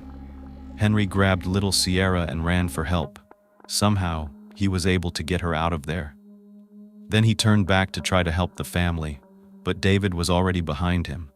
He caught up to Henry, beat him in the face, and then shot him in the chest to keep him from alerting anybody about what happened. I get emotional because I just can't imagine the little girl and how this man risked his life to save the people that he knew as best friends in this little girl's life, and he died. But the way David spoke about all this, about the way he callously and coldly took these people's lives, it was just like he was talking about putting on shoes or socks. He just talked about it so heartlessly and acted like it was their own fault that they got killed, that he just had to do what he had to do and they were standing in the way of his drugs. But that is how bad addiction can be. At the sentencing hearing for David Ison in March of 2012, several members of the Napier family had the opportunity to address the court. One woman from the gallery actually shouted that David, who was wearing a bulletproof vest, deserved to die. Josh told David that he would see him in hell. Angie Napier's sister, Teresa, condemned David. She addressed the court with a powerful statement. She said, "May God have mercy on your soul." Then she went on to say that she practically raised her niece Melissa and wished she could place a picture of each of them in David's cell, so he would have no choice but to look at them for the rest of his life. Last but not least, she expressed her sincere hope that the prisoners would give David the justice that he truly deserved. I think I know what she means. David then stood before the court, saying to the judge, "I'm sorry and I do apologize. I know me and Amanda hurt a lot of people. Unless you're doing dope like I was, shooting it 10 times a day, you don't know how it is." David's apologetic demeanor quickly changed, though, as soon as the Napier family began yelling at him. He uttered a degrading slur at one of them, and then made an even more shocking statement. He said he had done Melissa's daughter Sierra a favor by killing her family. That's disgusting. The reaction was disbelief and outrage. David's words revealed a total lack of remorse and regard for his actions, and this comment was obviously met with a lot of disapproval and condemnation. David pleaded guilty to 5 counts of murder in the September killings of Roy Napier, his estranged wife Angela, their adult children Melissa and Jacob, and a neighbor, Henry Smith. Police said a dispute about the quantity and price of oxycodone led to the murders. As David left the court, he spoke for the first time to reporters, naming his girlfriend Amanda Napier as an accomplice. He said she admitted to driving him to and from the crime scene. "I'd like to say that I think Amanda should pay for her part in the crime too. It wasn't like she said, it was premeditated. She was part of the plan. Amanda would do anything for him. If he told her to get on the ground and lick the ground, she would have done it. She knew what he was doing before he went in that house. I know she did." Josh Napier, who lost his family in one fell swoop, told reporters what he told David that day. "I told him I hope he burns in hell, and he will. Hopefully, he has a very short, painful life." Amanda was eventually charged as well. It turns out she was the one who set up the entire drug deal. She used David's mother, Blondie's phone to text Roy. She was the one who drove David to the trailer. She waited for him, heard the gunshots, knew he had killed them, and drove him away from the scene as his getaway driver. Then she never reported it to the police. In 2014, Amanda Napier pleaded guilty in a Franklin County court to the charges against her. Following her plea, the judge sentenced her to 12 years in prison with 4 years suspended. This resulted in a total of 20 years behind bars. Even David's mom, 64-year-old Berlina Blondie Richardson, was arrested for purchasing a semi-automatic firearm for her son David. Authorities said this was not the weapon used in the murders, but nevertheless, David was not legally allowed to purchase a firearm, so his mother did it for him, and she had to pay. This whole case is extremely sad in so many ways. There are so many victims here. Victims of drug addiction, victims of domestic crimes as a result of that addiction, and victims of murder as a result of that. Sometimes we don't realize what a little pill can do and the terrible consequences that can come from something so tiny. Addiction is not an excuse, but it's a reason why people do things they wouldn't normally do. It's true what David said to the judge. He wouldn't know what it felt like to need a drug unless we were in the same awful place of addiction that he was. But it definitely does not excuse or justify what he did in any way. It's sad because people living in rural areas often don't have the money to get help. And a lot of times, help isn't always available in these small towns. This only compounds the problem. As someone very close to addiction in ways that I'm not going to get into in this video, ways that are very personal to me, my message is that life can get better. There are many reasons people fall into addiction: boredom, sadness, fun. I can't judge, but there are ways to overcome it. They won't be easy, but they are better than the terrible reality that many people who don't get the help they need have to deal with. Take it seriously. It may just be one pill, or just one line, just one time. But that's all it takes. That's also why I'm going to leave resources below that can help if you are dealing with addiction, or you know someone who is. If someone you loved went missing, what lengths would you go to in order to find them? And if a stranger was in trouble, would you risk your own safety to help them? Into today's story, Florida. It seems like paradise to many. It can be an escape to a place where every day seems sunny, lined with beautiful beaches, warm blue water, bikini-clad beauties, amusement parks like Disney World, and popular destinations like South Beach. But I'm sure most of you know there's another side of Florida. Especially someone like me, a native Floridian, I know the secrets that Florida holds. Some of the worst cases that I've heard about happened in Florida, and today's case is just another one to add to that list. I've always wondered what it is about Florida that makes it such a perfect breeding ground for killers. Do they flock there for some reason? I know I used to be told it's because it's a transient area, there are strangers that pass through, or because there's warm weather. I'm thinking, why does warm weather invite killers to a beautiful state like Florida? People who have lived in Florida know the truth about it, because it's unavoidable to hear about cases every single day. But so many unsuspecting tourists or those looking for a better life decide on Florida because of the great weather, even though they probably aren't aware it rains almost every day after the sun shines down. But a lot of us know better. There's a dark reality to Florida. It's the second largest state when it comes to how many murderers they have on death row, coming in second only to my current hometown, California. It's estimated that it takes 13 years for someone on death row to be killed. I can tell you this, being a cop in Florida is a very hard job. It's a very dangerous job, and officers choose to do it and put their lives on the line every single day. And one of those officers in Florida is Rick Goff. Rick seemed to be fearless. It was like he was made to be a cop. Rick was a tough cop, one that probably would not even wait for backup and would just handle things himself. Criminals in town that became regular offenders knew Rick real well. Rick worked in narcotics when he first started. Not only did he do this job well, but he loved his job. He ended up becoming an undercover officer, and he helped track down the worst of the worst. This job offered him a glimpse into some of the most evil monsters that walk not only Florida's streets, but this planet. And to do this job successfully, he had to blend in with them, to become one of them and gain their trust. Without a doubt, it's scary, even if you gain these criminals' trust. They can turn on you at any moment, especially if they find out that you're an undercover cop.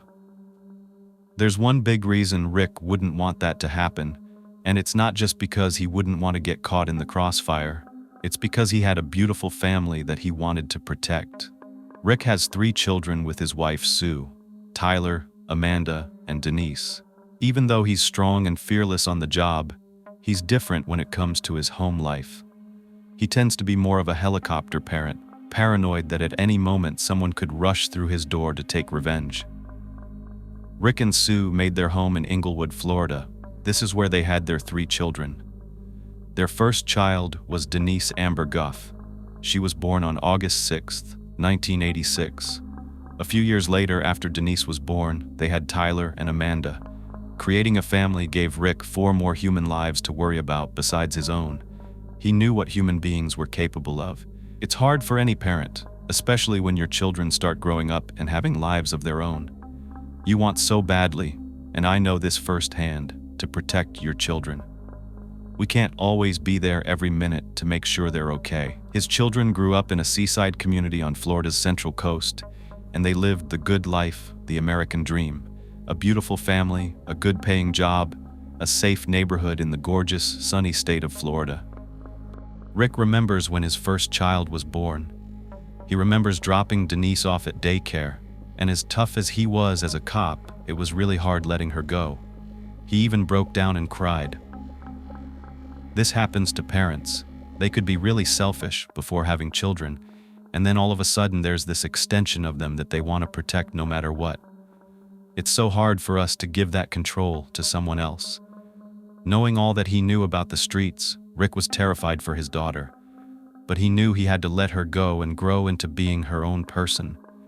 And grow she did, into a stable, well-liked, smart, talented high schooler.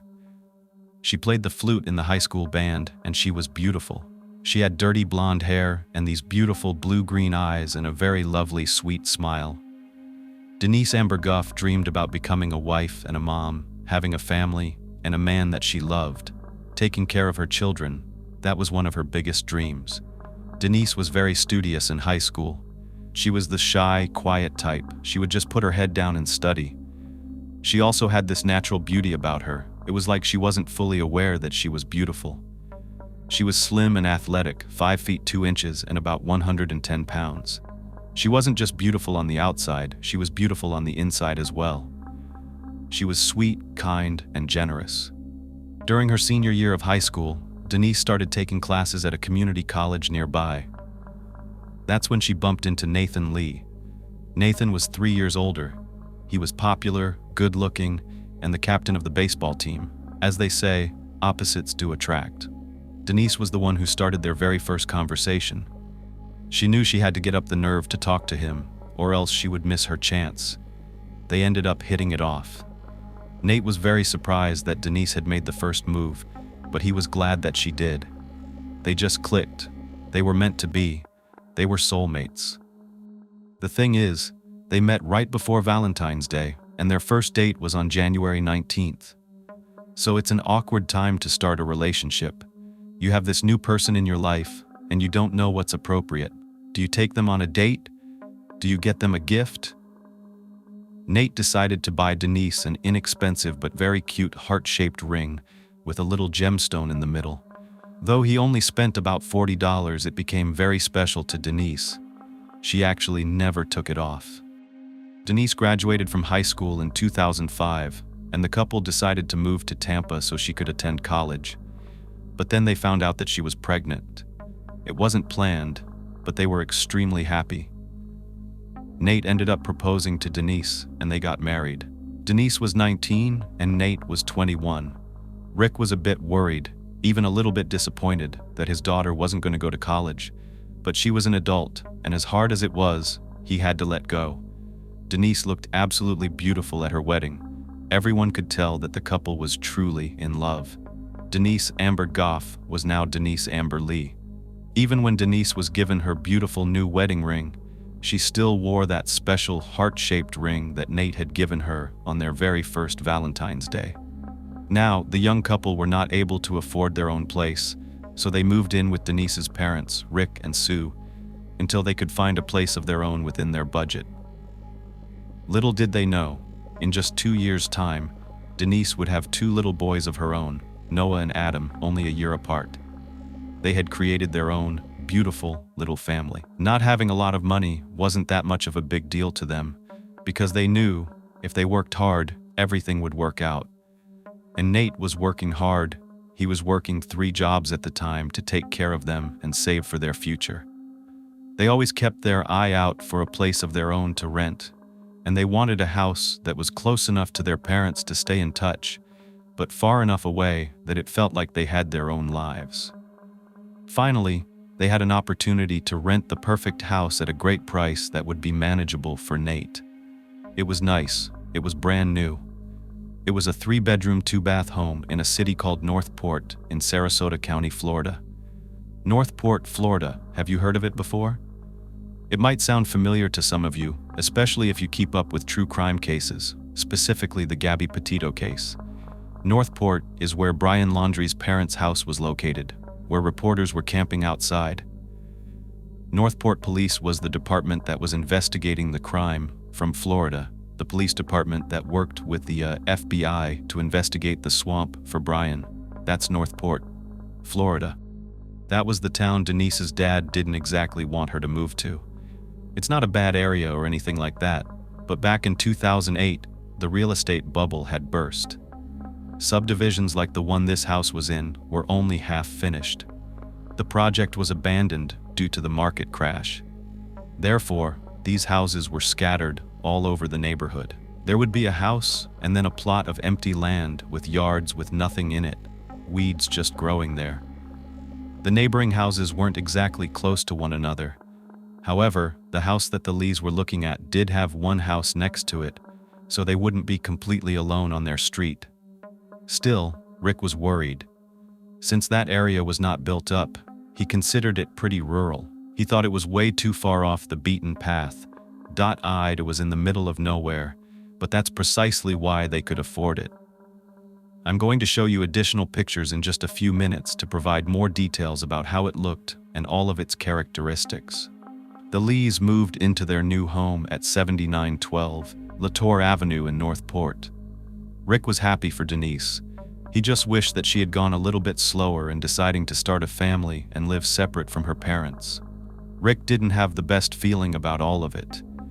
He might have been right because, just after they moved in, the Lee family experienced their first run-in with a criminal. Nate's car, which was parked in their driveway, got broken into and valuables were taken. Rick couldn't help but have that "I told you so" attitude, but of course, it made him even more worried about his daughter and her growing family. Denise would typically spend the day alone with the boys while Nate was at work. He found a full-time, good-paying, steady job with Florida Power and Light as an electric meter reader. Nate had to leave for work really early in the morning, before the break of dawn, while his family was still asleep. It's kind of a good thing because the earlier he got to work, the earlier he would get out. He would normally leave work around 3 p.m. Their house was only a 25-minute drive, so he was usually home before 4 o'clock, and that gave him plenty of time to enjoy his family. The more and more time the Lees spent at their new home, the more they loved it. They actually liked that there weren't a lot of people living nearby. It felt safer to them. And you could be as loud as you wanted. No one was complaining. It actually does sound nice to only have one neighbor, only one household that could possibly cause problems. Most of us know how stressful it can be when you're living close to an annoying neighbor. But on the other hand, having only one neighbor meant there was only one person who could help if something went wrong. And something was going to go wrong for this family. Something you never think is going to happen to your family. Something that seems unbelievable. A story that you think has to be made up. But the frightening thing is, the story is real. A normal day for Denise was playing with the children, teaching them things like potty training, taking them on little outings, maybe to the grocery store or the library. There was actually a MySpace post from Denise that she created about what a day in her life was like with 2 little boys as a young mom. I want to read this to you because it'll give you an idea of the way she thought, plus the way that she was feeling just 5 months before everything changed. It was on Wednesday, August 15, 2007. She wrote, "The joy of having 2 boys. Today, I thought it might be fun to take the boys to the mall by myself. It started off really well. Noah and I ate lunch in the food court while Adam slept. I let Noah go on one of those rides that cost 75 cents. Then we went to Old Navy. Noah started getting a little hyper and would not stay with me, so I had to hold him and push the stroller at the same time. At the checkout, both of them started crying. Adam was hungry, so we went back to the car where I fed Adam because he was breastfeeding, and Noah played in the car, rolling the windows up and down. Finally, we went back in the mall, and I let Noah play in the play area so I could get a chance to just sit down. Noah was knocked down twice by older boys running around wild. Of course, then Adam needed a diaper change, and I couldn't take my eyes off Noah or else he'd run out of the play area. So I put both of them on the changing table and changed both of their diapers. Fun. We went to JCPenney, and I was trying on sunglasses when Noah tried to run away. So I had to carry Noah while trying on sunglasses, and then Nathan called.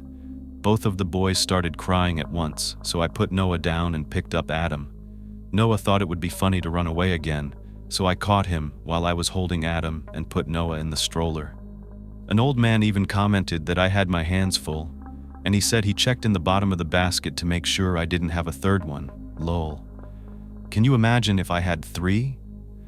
So I finally bought my sunglasses, and we went home. Something so simple as going to the mall to buy new sunglasses is 1,000 times harder when you have 2 boys under 2. But it was so fun. Anytime I get to leave the house, it's a treat for me. So there you have it. You see how much Denise loved her boys. It was a hard job, but she did it with patience and pride. When it was sunny and bright, Denise and the boys got to enjoy their backyard or the nearby parks a lot.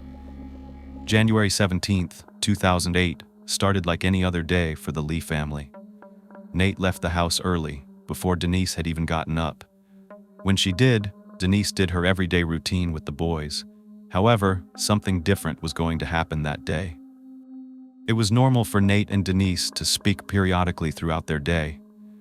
They would update each other on what they were doing, keeping in touch until Nate got home. He would usually call her around his lunch break, which was no different on January 17th. Nate spoke to Denise at 11:09 a.m. They only talked for about 5 minutes. Considering that Nate worked for the electric company, they were always trying to cut down on their electric bill. So, on this call, he just reminded Denise to open all the windows so that the breeze could come in because it was such a beautiful day. They really didn't want to run the air conditioning, and she kind of knew that routine, so she told Nate she had already done it. Then she explained that she was going to take the boys outside because it was gorgeous, and she was even going to give them a haircut on their lanai. It was super hot the day before, and it wasn't comfortable to be outside, so they stayed inside running the AC all day. When it's nice and breezy like it was that day, the fresh air felt really good circulating throughout the house. Now, I'm going to show you all the windows in a moment. I just want to point out that because Denise had a cop for a father, she was well aware of her surroundings. She knew how to take care of herself, how to stay protected, and to be leery of people that she came in contact with. She was smart, but even knowing all of that, there are situations that we can never expect to happen, that we can't plan for, and we certainly can't control. Her dad had taught her from a young age to think like a cop. She would listen intently to her dad's advice and the stories he told her about the monsters who walk our streets. Being well aware of these things does come in handy. One step further, she learned all about evidence, DNA, and forensics. She actually enjoyed watching shows about true crime. She knew that if she did find herself in an unfortunate situation, there were ways to make it easier for authorities to help you, to find you, to solve the case. I'm sure that we have those things in mind right now. Worst case scenario, scratch the assailant or leave something unique behind. Because if you do go missing or something happens to you, there will be evidence underneath your fingernails or a trail for cops to follow. As morbid as that may sound, in those last moments, it is a clue. It is something that you can do to help solve your case, and we hear about that. Another thing we learned from a very young age is to call 911. We're taught as children to call for help as soon as we think there's a problem.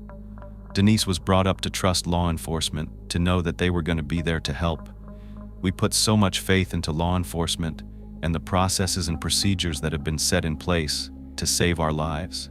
By the time 2008 rolled around, Her father was now a detective, and he had been in law enforcement for 25 years in Charlotte County, which is the county that neighbored Northport. Now, I told you I'd show you pictures of the Lees' home. It was located at 7912 Latour Avenue. There's just one single home next to theirs, and then there's just trees on that side hiding the rest of the road from view. They lived on the end of the street where the road curved. As you can see, you come around the bend here, and here's the Lees' house. There's the lanai, which is what most people would refer to as a patio or a porch. It's screened in, and there's a nice-sized backyard. Possibly later, they would have had it fenced in because it would be kind of scary having kids or your pets outside with the road so close. But at this time, with this subdivision being so empty, cars hardly came down this way. In the lanai was where Denise would cut the boys' hair out on this patio, so she could easily sweep or vacuum it up. She wouldn't have to worry that it would get into their carpet if a car did come around that bend. You can see right into the screen patio. They could see Denise and the kids, especially if they were going slowly around this curve. Normally, looking at this lot, it would be great, something that has a lot of space in the backyard and even on the side. If you come down Latour Avenue here, you can see this long driveway up to their garage. Then there's a sidewalk to their front door, as well as the windows on the front of the house. There are 3 that we can see, but as you come into the driveway, you can clearly see the windows, which are going to be of significance, and that's why I'm mentioning it. They had this one neighbor with a house that looks pretty similar, almost the same as theirs. Other than that, there's no one close by. This is what the area looked like in 2011. I was able to get a glimpse inside the home from May 18th, which was pretty significant to me. This is the same year, just a few months after January 17th. Who knows if this was their furniture? I'm not sure. But on the inside, you can see this small kitchen, and you can actually see right out this sliding door to the lanai from the living room. There's a tiny kitchenette dining area with 2 windows. There's also what looks like a bedroom as you pass through the living room, as well as another bedroom right off the kitchen. The inside of the Lees' house was like many parents with small children. There were a mixture of sippy cups and toys on the floor and laundry that needed to be done. Sounds like what my room looks like right now, minus the sippy cup. Now that I've gone into detail about where things unfolded, I want to discuss who all the characters are, the people that will become involved in this story, so that you get a good idea of who they are, where they came from, and what their mindset was like. It's very important to me to look at things from everyone's perspective so that it comes together to paint an entire picture with as much clarity as possible. That's the best when you're trying to analyze cases like this one. You see this house to the left of the Lees' house if you're facing it, the only neighbor, someone who could see the comings and goings. It's important to talk about who lives in this house and who was there on January 17th. Inside was a teenage girl named Jennifer Eckhart. She didn't live there, but for the past month, she'd been staying with relatives who owned that home. She was from New York and was visiting her boyfriend, who also lived in Northport. The afternoon of January 17, she was watching TV and waiting for her boyfriend to come over. This was around the same time Denise was cutting the boys' hair in the lanai. Denise had realized the boys needed a trim and she decided to do it herself. 1, she wanted to save money, and 2, because she could handle the boys better than a stranger. It was also Noah's very first time getting his hair cut, and Denise wanted to remember that moment because it was a milestone. Of course, I'm going to introduce you to more people, but now that I've given you a good perspective on Nate and Denise, where they lived and who their neighbors were, I want to go into the day that everything changed and their entire life was turned upside down for reasons we will probably never understand. That day, she was cutting Noah's hair out on the lanai, and she was trying to go as fast as she could because she knew it was only a matter of time before he wanted to get out of the high chair and run around. It's sad to think if she had just gotten inside a little bit sooner, what happened next might not have happened at all. Something caught her eye on the street. She could hear it before she could see it because the subdivision was so empty. You could hear the echo of a car engine before it even showed up around the bend. It was around 2:15 p.m. She noticed a green car coming around the curve. That wouldn't be that unusual, but remember, not a lot of people lived in this area. Plus, when you're living somewhere, you sort of know who comes and goes. You recognize cars and you recognize people. She also knew there was someone visiting next door. She was well aware of Jennifer. So for all she knew, Jennifer could have a friend coming over, and she actually was waiting for her boyfriend that day. It wouldn't have seemed that suspicious at first. However, she noticed that the car came by more than once. For a minute, she may have even thought it could be Nate coming home early because he also drove the same color car. But his was a Dodge, and this was a Chevy Camaro. When she first spotted the car, it may not have been apparent. Jennifer spotted the green car as well. She was sitting on the couch watching TV, and she got up and looked out the blinds to see if that was her boyfriend because she heard it too. It wasn't. When it came around one more time, she wondered if they were lost. She was thinking maybe they can't find their way out of the subdivision, and she was wondering if she should go out there and help them. On the front of the car, she noticed that it had one of those black bras. It's a material that you tie under the hood and it protects it from getting hit by a whole bunch of flies. If you haven't lived in Florida, it's actually pretty well known that love bugs, that's what they call them, they get almost glued to the front of your car as they die when you're going fast on the highway at high speed. They're really hard to clean off, so that's why people protect their front bumper. Jennifer just took a mental note because it's not something she was used to seeing back in New York. She noticed the car had driven by probably 4 times. She told herself, if they drive by again, I'm definitely gonna go out there and figure out what's going on. The last time it came around, it was going really slow. She decided to stick to her plan. She walked outside to attempt to speak to them. That's when the car pulls into Denise's driveway. At this point, she thought, okay, this is someone that's clearly looking for Denise's house, and they found it. Then she thought, wait, that could be my boyfriend in a different car, like he could be getting dropped off. So she looked over and she could see the driver's seat. It was facing her and she could clearly see the driver from her vantage point. She realized, okay, that's not my boyfriend. He was much older, maybe in his late 30s. He had a beard and blonde-looking hair. All of a sudden, he looks over at her. He catches her gaze, and it was weird. Not because he was scary looking or ugly or anything like that, it was just the way that he looked over. It made her feel very uncomfortable. She quickly just turned her head and she went back inside and locked the door. A few minutes later, she returned to the window to look for her boyfriend again. She noticed that the guy was sitting in his car. He hadn't gotten out, he was just sitting there.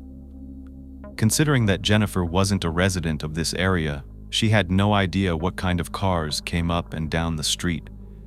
There wasn't a reason for her to think that this would be suspicious.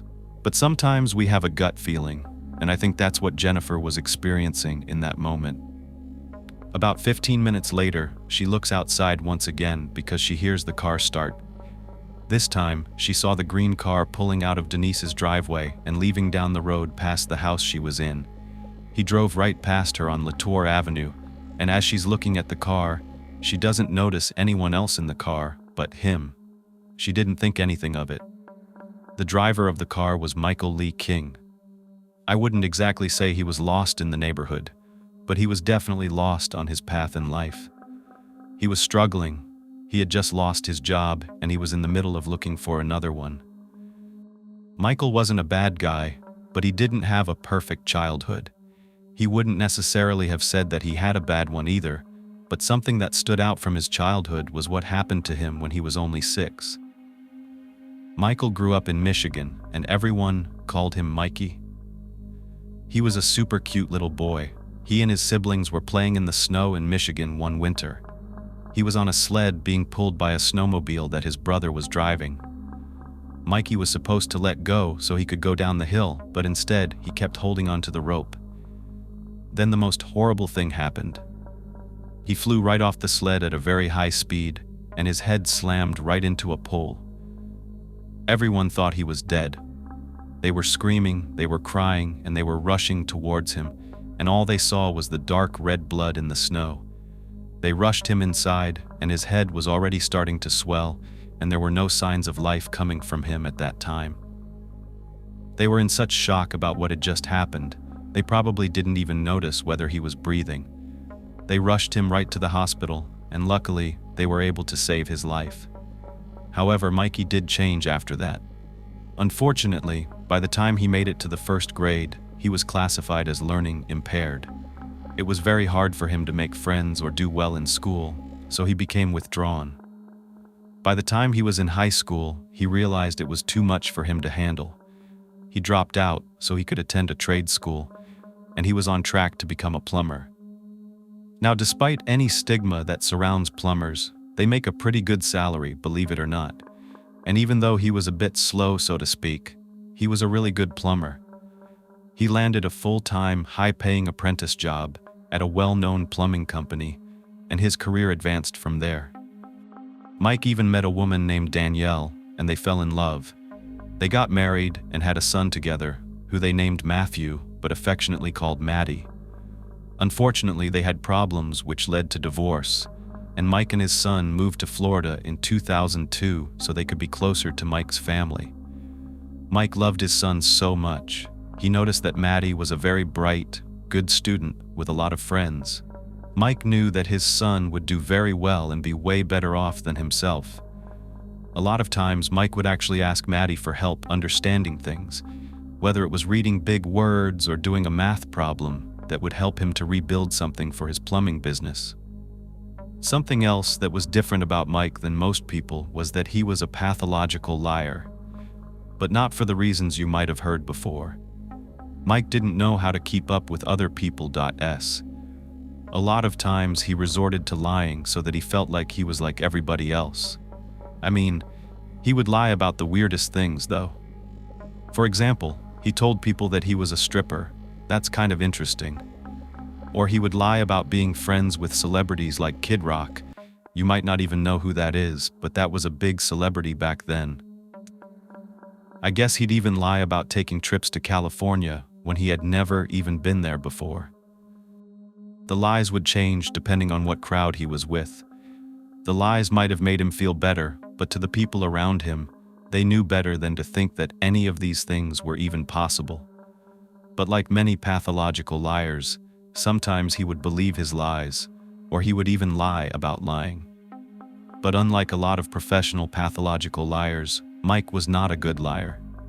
You would think he would be, because he started lying when he was just a little boy. Everyone close to him knew this. They would just put up with it because it was part of his personality. I know a lot of children play make-believe. They'll make up stories about imaginary friends or things that haven't really happened because they're dreamers. However, at some point in life as an adult, it's not really acceptable anymore. What was once classified as innocent now seems really deceitful. It's a terrible character trait. People do not want to be around someone they can't trust. One of his family members, a cousin named Harold, was on the receiving end of a lot of Mike's lies. He would witness Mike trying to impress his friends by talking about how much money he had or the cool cars that he owned, like a big truck that no one would ever see because it was conveniently always in the shop. When his lies would start to catch up to him, he would create more lies. He would say, "I crashed the truck," or "it got stolen." But when I say he lied about things, he actually wasn't lying about having money or having a good job. He did have enough money to buy some luxury items. That was true. That was his thing. Buying material possessions and also getting girls. Going out, trying to find women was probably one of Mike's biggest hobbies. Him and his wingman John, they used to do this all the time together. Oh, and women fell for his lies, especially the younger ones, and he liked them young. Recently, he had been seeing a girl that said she was only 15, and she looked it too. Maybe that was a lie, but either way, he had a thing for younger women, and he didn't have a problem getting women. He wouldn't necessarily have long relationships, most of them were one-night stands. But there were a few women he did have relationships with that lasted longer. Mike would want to go out so bad sometimes he wouldn't even mind paying for John to come along. He just didn't want to go out alone. They would go to all kinds of places. Sometimes it was strip clubs, other times it was just bars. But Mike had a type: long hair, young, slim, petite, tiny, maybe about 5 feet to 5 feet 3 inches tall. And Mike was a pretty cool friend to have. He even bought John a dirt bike just to have John go with him on the weekends. But I kinda thought to myself, it's sort of like you're buying friendship. And once John ended up tying the knot with his girlfriend Stephanie, he didn't spend as much time with Mike anymore. And guess what? John's wife was Mike's type. She was slim, petite, she had long dark hair, and she was younger than him.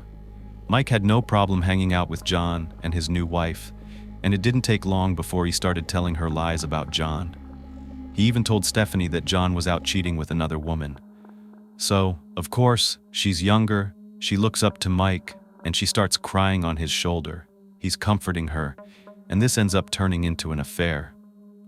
So now he's cheating with his best friend's wife. This didn't end well. John found out, and he put a restraining order on Mike. John and Stephanie then picked up, and they moved far away to another state. In 2008, when this story unfolds, Mike was 36 years old. He had blonde hair, which he would lighten with bleach to get it to look this way, and big blue piercing eyes. Mike actually dressed really well, and a lot of times when he flashed around enough cash, he would get the ladies to be wrapped around his finger.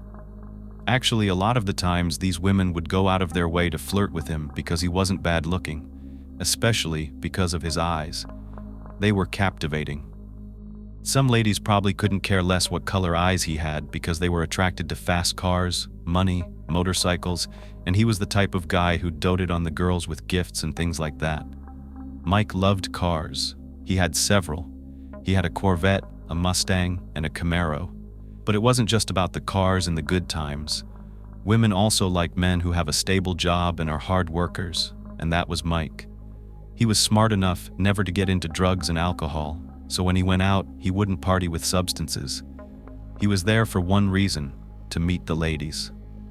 But deep down inside, Mike actually wanted to settle down. He missed his wife.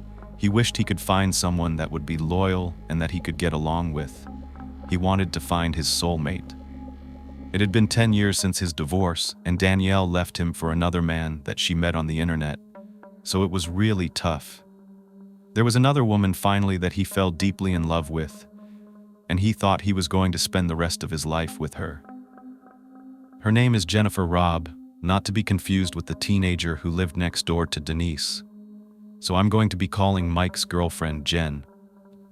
They had dated for a while, but she dumped him about 2 months ago after things started to go downhill for him. There was something else that was problematic. Another reason why Jen had trouble with Mike is because he was dealing with some neurological issues that were making it harder and harder for him to function normally. He had tinnitus. I don't know how much you know about tinnitus, or if you know what it is, but people have taken their lives because of it. It's a ringing or a buzzing in your ears, and it doesn't stop. It was accompanied by headaches, so he would have these episodes every now and again, and they were getting more and more common. They would feed off of each other's energy, which would end up getting them in trouble together. I wouldn't necessarily say that Jen was to blame for Mike getting fired, but because he was spending more and more time staying up late and partying with Jen, he started to slip up at work. When things would go wrong at work, he would lie or he would blame it on other people.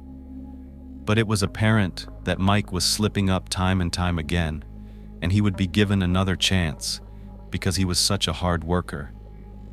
But then it kept happening over and over again. Eventually, he was starting to become a risk for the company, so they had to let him go.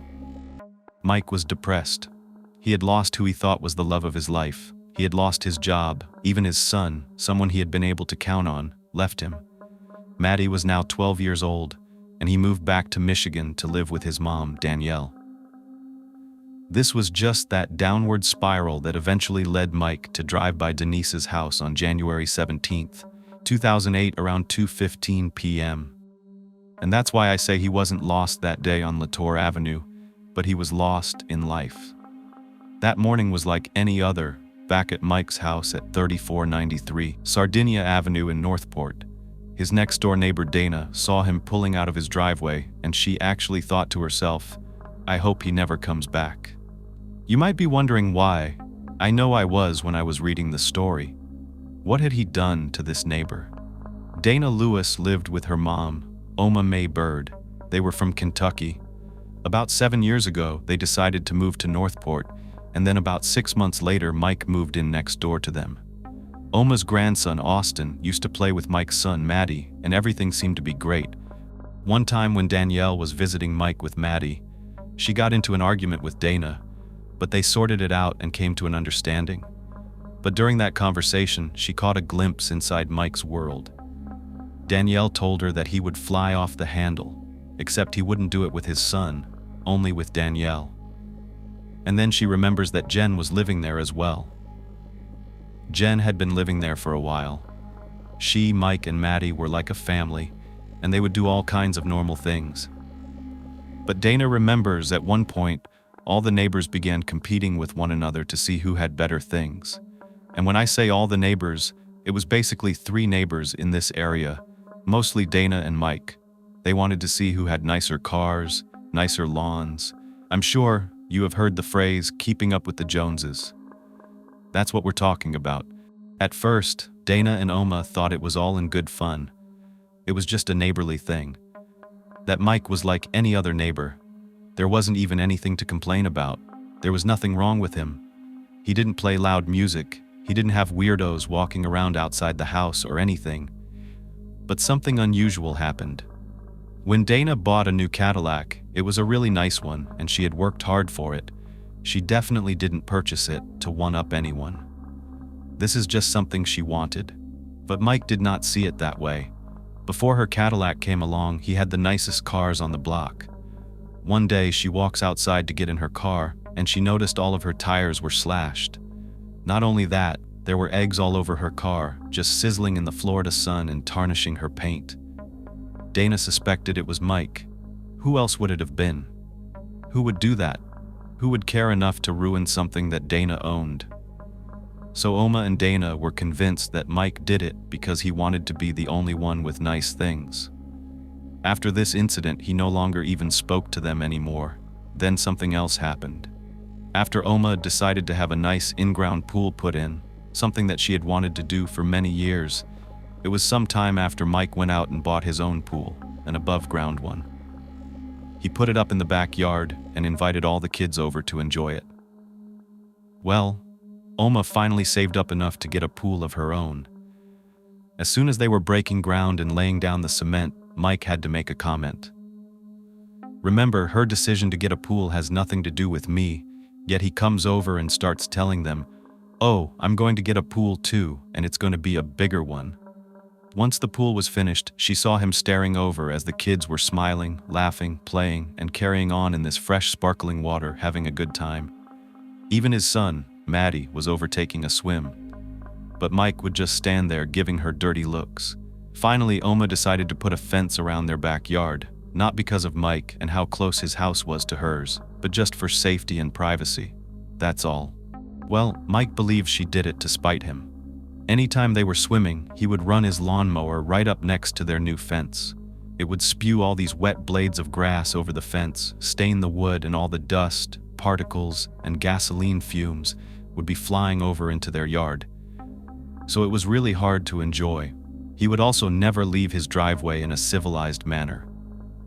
This man had to burn and spin his tires every time. But the worst thing they found was battery acid.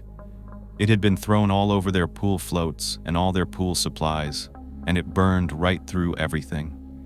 They couldn't tell for sure whether it was him or not, but who else would it have been? Oh, he was mean to animals too, and that's not okay. They had this tiny little dog out in their yard, not Mike's, and he just didn't like it, so he threatened to kill it. This made Dana very upset, and she would have words with him all the time, and they were not kind words. She would refer to him, her words, as a fat effer. At this point, Oma decides to get cameras, and they found out that he was shooting BBs at their house, breaking out lights and stuff. They just thought he went crazy. What was frustrating was that the cops wouldn't do anything. Like in many cases we hear about, Dana just kept asking the cops, "How far does this have to go before you will step in? Does somebody have to die for you to do something?"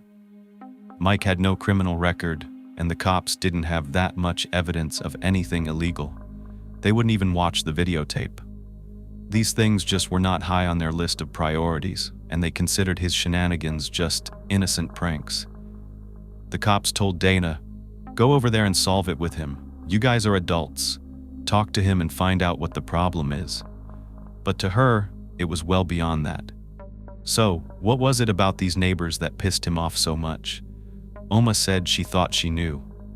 She thinks that Mike had always been into Dana, and since she would not give him the time of day, he wanted revenge. Look, we're never gonna know for sure. All we know is that Dana saw him pulling out of his garage that day and just thought to herself, "I wish he would go away." Never to return. Was her wish about to come true? You're gonna find out. It was right before noon, and Mike was on his way to the gun range to shoot off a few rounds. Meanwhile, Denise was back at her house going through her normal daily routine. Around 1:30 p.m., following the stop at the gun range, Mike was now doing something a lot of us do, I know I do. He was just driving around, listening to music, getting into his own thoughts. Remember that he is somewhat of a dreamer, but this day it was almost as though he was in a trance. Since his house was going through foreclosure, he had packed everything up and was selling everything. His house was pretty much empty. He was even sleeping on the floor and didn't really feel like he had anywhere to go or anyone to be with. Mike might have been in that subdivision for the same exact reason the Lees had been there a few months ago, looking for a place nearby with cheap rent. His house was going into foreclosure, he had a lot of debt, and his house was only about 10 minutes away, so it would make sense for him to be looking around in other subdivisions nearby for homes that had "for rent" signs up. Going on the theory that Mike could have been looking for a house to rent, something I recognized was that Mike's house had a lot of the same characteristics as the Lees did. They were both 3-bedroom, 2-bath homes with around the same square footage. The roads between Mike's and the Leeses were all in residential areas and were few and far between, which means it wasn't packed with a lot of houses back to back, so I assume there weren't that many available to rent. Who knows? He may have seen an old listing and thought the Lee's house was still available, so he took a drive to check it out. Look, they both have homes around a bend at the end of the street with only one neighbor on the same side. It has a lanai, similar type kitchen, a window off the kitchen and the living room. It's almost the same setup. And the Lee's home may have been cheaper since it was in this underdeveloped neighborhood. Around 2 p.m., Denise starts to cut Noah's hair. She was in such a good mood that day. She and Nate had been talking about possibly having another baby. She actually thought she could be pregnant, so they were waiting to find out about that. And it's just crazy to me how life can change in an instant. You could be minding your own business at your own home in broad daylight, and the next hour, everything changed. She was expecting Nate to call her around 3 o'clock when he left work, as usual, to let her know he was coming home. I want to remind you, though, that he had called her at 11 o'clock, and they talked for just a few minutes. That's when he told her to open all the windows. Remember I told you that there's something significant about those windows? Well, that was the first clue that something was wrong. Before I explain what it was, let's turn to what everyone else was doing during the same time frame. Nate was on his way home around 3:15. Nate called Denise at 3 o'clock, like he always did, but she didn't answer. As a matter of fact, her dad had also called her phone around this time, and she didn't answer his call either. He usually made it a point to talk to her by the end of the week, because sometimes he'd have to let them borrow some money, or he would invite them over to eat, because he knew they would be on their last dime until Nate got paid again. It wasn't that unusual for Rick not to get a hold of her because she was busy with the kids. When Nate couldn't get a hold of Denise, though, he called again and again and again. All it would do was go straight to her voicemail. So he called 8 times in 20 minutes as he drove home, and he was driving way faster than usual. He was definitely starting to worry because it was very odd for her not to answer at all. He thought maybe she went out, but then he would have been a little perturbed if she wouldn't have let him know, like at least called him to let him know so he wouldn't worry. Just very unlike her. He wasn't really that concerned until he pulled up to their driveway. The 8 missed calls, plus the fact that the windows were closed, made him feel very uneasy. Even though he could see Denise's car parked in her usual spot on the driveway, it was the fact that typically when he and Denise decided on something like keeping the windows open all day, so the breeze would come through to make sure it was nice and cool when he came home from work, it would be odd for her to decide against that. So he wondered why she would close all the windows. She knew they were trying to save money, and it got hot and sticky and stuffy if they kept them closed. He wasn't upset, he was just confused. But he was even more confused as he stepped inside the house.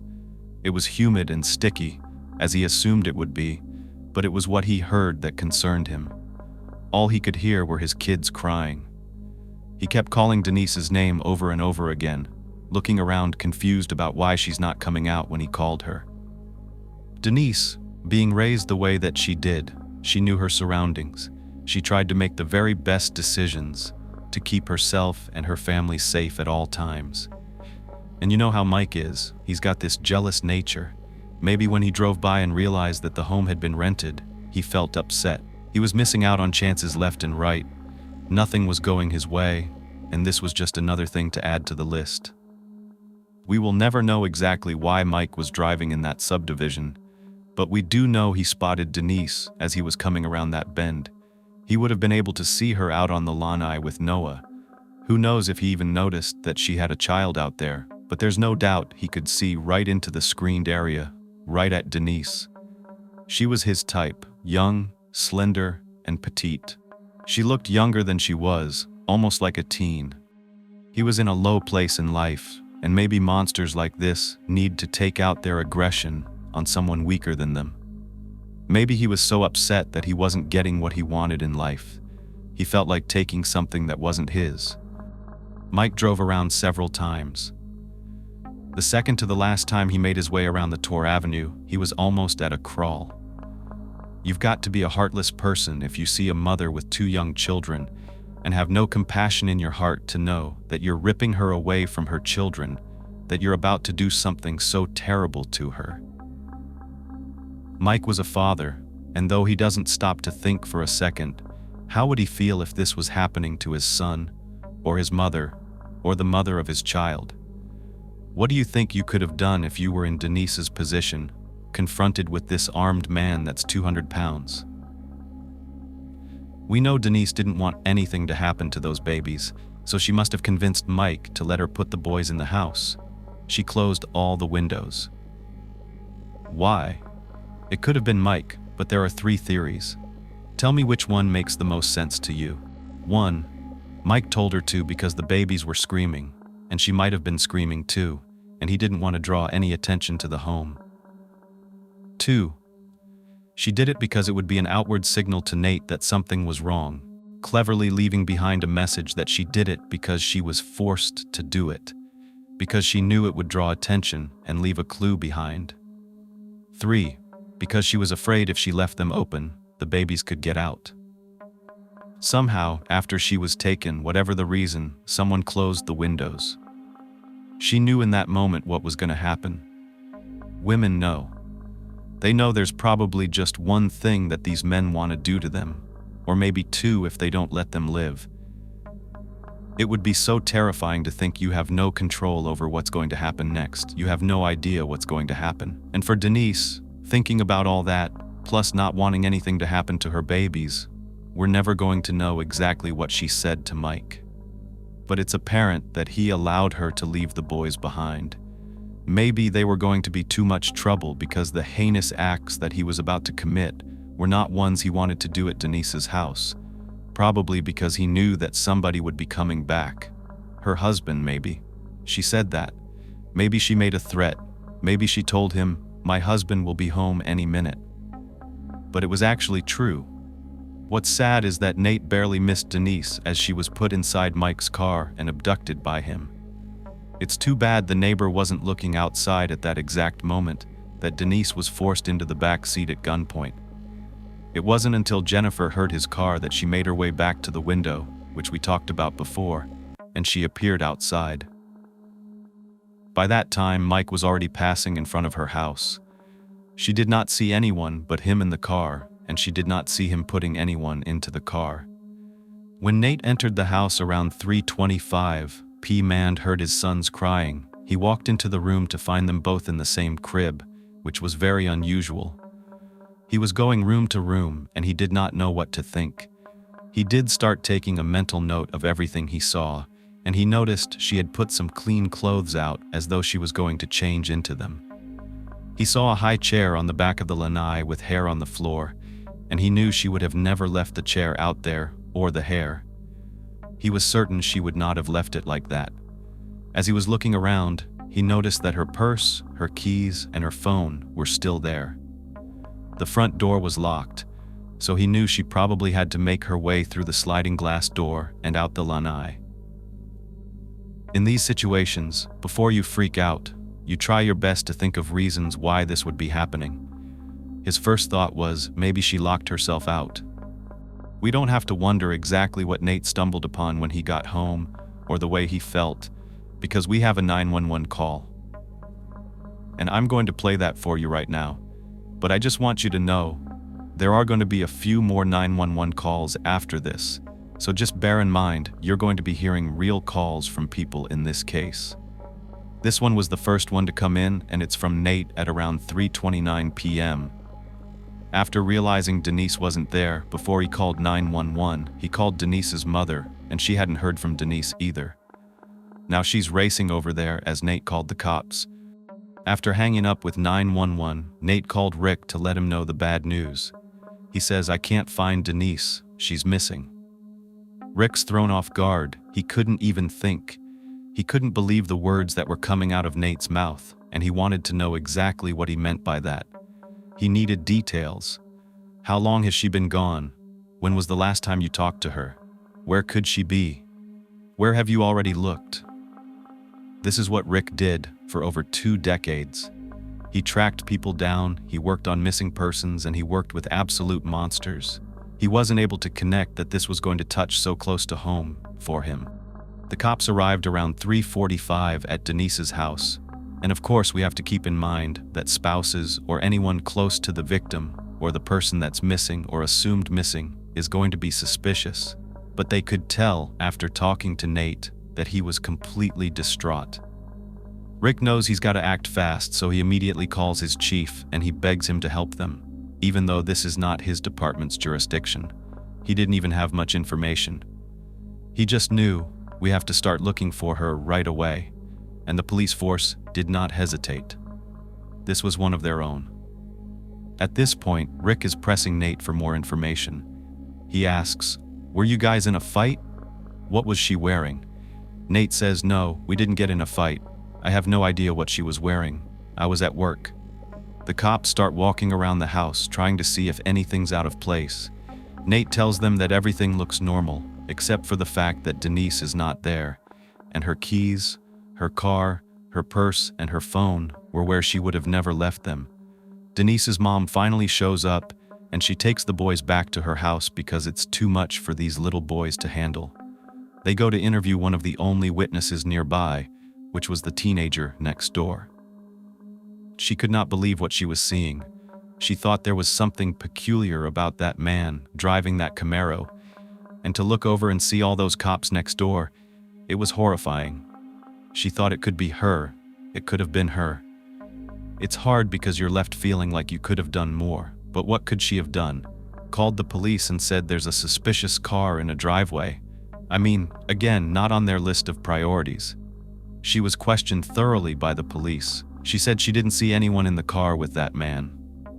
The Lee's house became a crime scene faster than they could even call it their official home. The yellow tape was being pulled out and put all around their house, and it was surreal, just unimaginable that this could happen in the blink of an eye.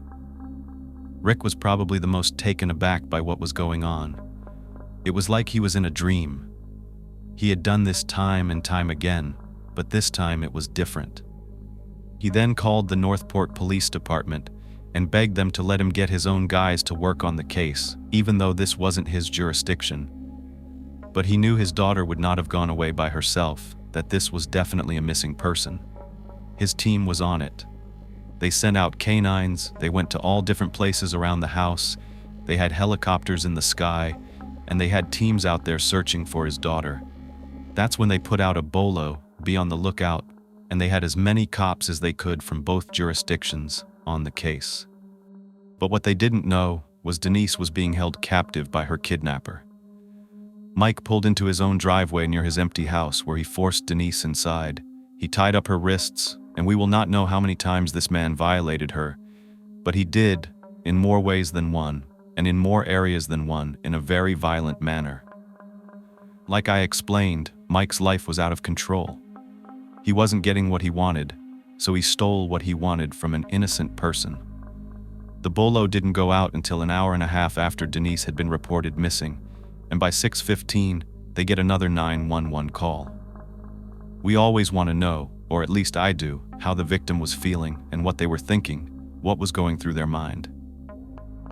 In these moments, and in this case, and this is what captivated me the most and hurt me the most, we don't have to guess what Denise was going through at this point, because the second call came in from Denise herself. This woman had the wherewithal and the bravery to think quickly and steal Mike's cell phone. Denise thought like a cop. Everything she learned from her dad was being put into action that day. She was blindfolded in the back of a car, and she called 911 and somehow concealed the phone in a way that only she could hear the 911 operator. I cannot figure out how in the world she was able to accomplish this. But calling 911 is what we are taught to do, that when we call, they'll know where we are, and they will come track our location and save us. With fear in her voice, you are going to hear how she disguised calling 911 by pretending she was talking to Mike, the man who a few hours ago decided to park his car in her driveway and take her from her children. It doesn't matter how many times I hear this call, it makes me angry every single time. Honestly, the first thing I thought of was wanting to slap some sense into this 911 operator. I apologize for saying that. But what were they thinking? Did they not understand that this woman was in trouble? They just kept repeating, "Hello, hello, hello." How does that help anyone? It's their job to listen. I feel like training was not done properly. Why was it so hard to understand that Denise was in trouble? All they could do was keep saying hello. I understand this is happening very fast. We're listening to it after the fact. I understand that maybe the operator didn't understand that Denise wasn't at home, that she was in a car, but she began to make it clear little by little, as best as she possibly could. It's clear to me, a person listening who doesn't have any experience being a 911 operator, that this is a person who's in desperate need of help, and they're obviously trying to disguise the call. What angered me the most is the time wasted. She kept saying, "All I want is to see my family again." It's obvious to me when she kept saying that, and the fact she kept saying, "Please let me go," and "Where are we going?" that she had been taken. And you're hearing music, radio from the car, and the operator on the other line has no idea she's in a vehicle. It's absolutely gut-wrenching for me to listen to that call. And if you have to, I know it's hard, but listen to it again after everything I just said. I don't know if you heard this, but by the end of the call, Mike realizes his phone is missing.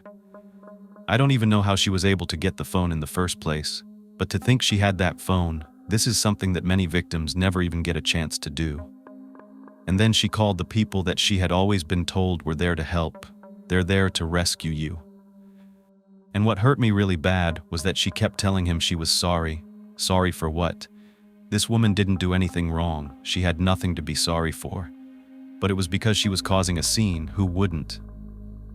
Finally, the operator is getting a clue. She's like, "What's your name?" Denise is just so smart that she's actually able to cleverly conceal from Mike what she's doing, and that she's giving the operator all the information.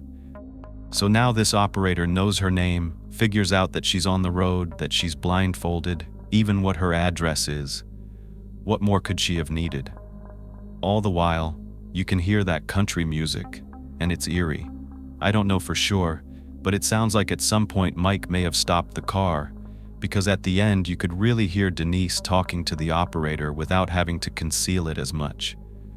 I don't know if he might have been outside the car, bending over, looking for his phone, or looking for it in the trunk, but it just seems like in that moment she may have been alone, and she's begging for help. And when this operator has the audacity to complain that the music is too loud, I can't believe Denise was actually able to get him to turn it down. That is crazy to me. How long was this call going on? It was like a 6-minute phone call, can you imagine? And the operator is like, "Oh, can you have him turn down the radio? It's still a lot, I can't hear you. Can you have him turn it down?" "Oh, sir, even though you're kidnapping me, do you mind turning down the radio just a smidge?" I don't know if you could make out what Mike was upset about, but he's explaining, and I've read this and gone through the facts. He was planning on letting her go, but that she messed up. We're gonna find out why later, but apparently she had tried to escape and had screamed to call the police. He said he was gonna let her go, but so many abductors say the same thing and they never do. Now remember, Denise started her call at 6:14 p.m., and what happens next is unbelievable. Another 911 call comes in. It blows my mind that they had yet another chance to help this poor woman. Because while Mike is driving down the highway with Denise in his back seat, a woman that's driving next to his vehicle paid attention to the signs that something wasn't right. Instead of minding her own business and passing right by, she called 911. By 6:30, they get the call. The woman making this call is Jane Kowalski. Jane lives in Tampa. She's driving 40 miles to Fort Myers to visit her grandma, who has been in need of more supervision as she got older. And she's on the phone with her sister, giving her a play-by-play. When all this is going on, what I think is the most interesting thing about Jane and her calling the police is the fact that she's literally working for a company that made the software for 911 emergency dispatch centers around the country.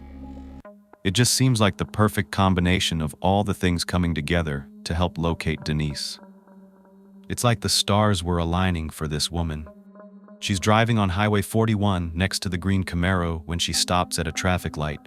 She could literally hear someone screaming, which we know is Denise Amber Lee. She decides in that moment she's got to do something. So what does she do? She does what we're told to do. She calls even her 911. She heard the screams, and she literally thinks that someone's in Jane's car. That's how loud this was. This was right after Denise had hung up with 911. If you're putting the timeline together, that's when this was occurring. Jane had never heard a scream like this before. She couldn't make out whether it was a little kid or if it was an animal because she couldn't see who was making the noise. You don't want to actually jump to conclusions right away. She got the courage to look over and see what was going on. The only thing she saw was a man in the driver's seat. She caught his eye. He looks over at her and their eyes meet. She tries to turn away because she had given him the look like, "What's going on in your car?" The way that he looked back scared her. But as soon as she is turning her head away, something catches her eye, and she looks as she sees a tiny hand come up from over the back seat. That's Denise's hand, and she is pounding on the scene in front of her, and she's pounding on the window as hard as she could. And she knew she had to do something. You don't see this every day. This is not real. This is in movies. You don't see someone in the back seat of a car pounding on the windows. Mike saw Jane looking at him, and you know what he did?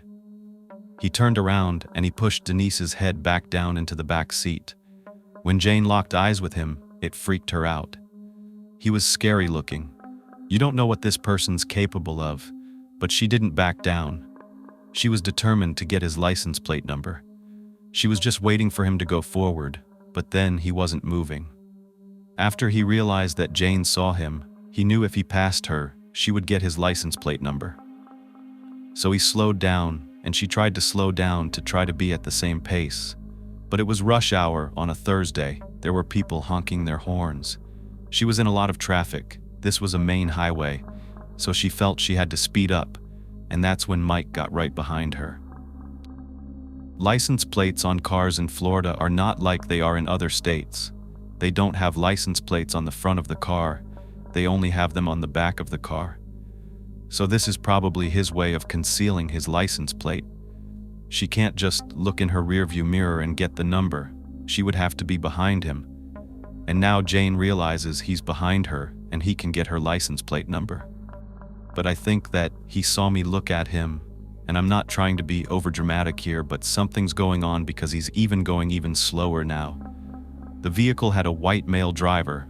I've got everybody hollering at me. Just 1 second, he's gonna turn left onto Toledo Blade. He's turning left right now. Do you want me to try to follow him or? Jane gives the operator her name and her number, and she's thinking, well, of course they're gonna call her back to let her know what happened.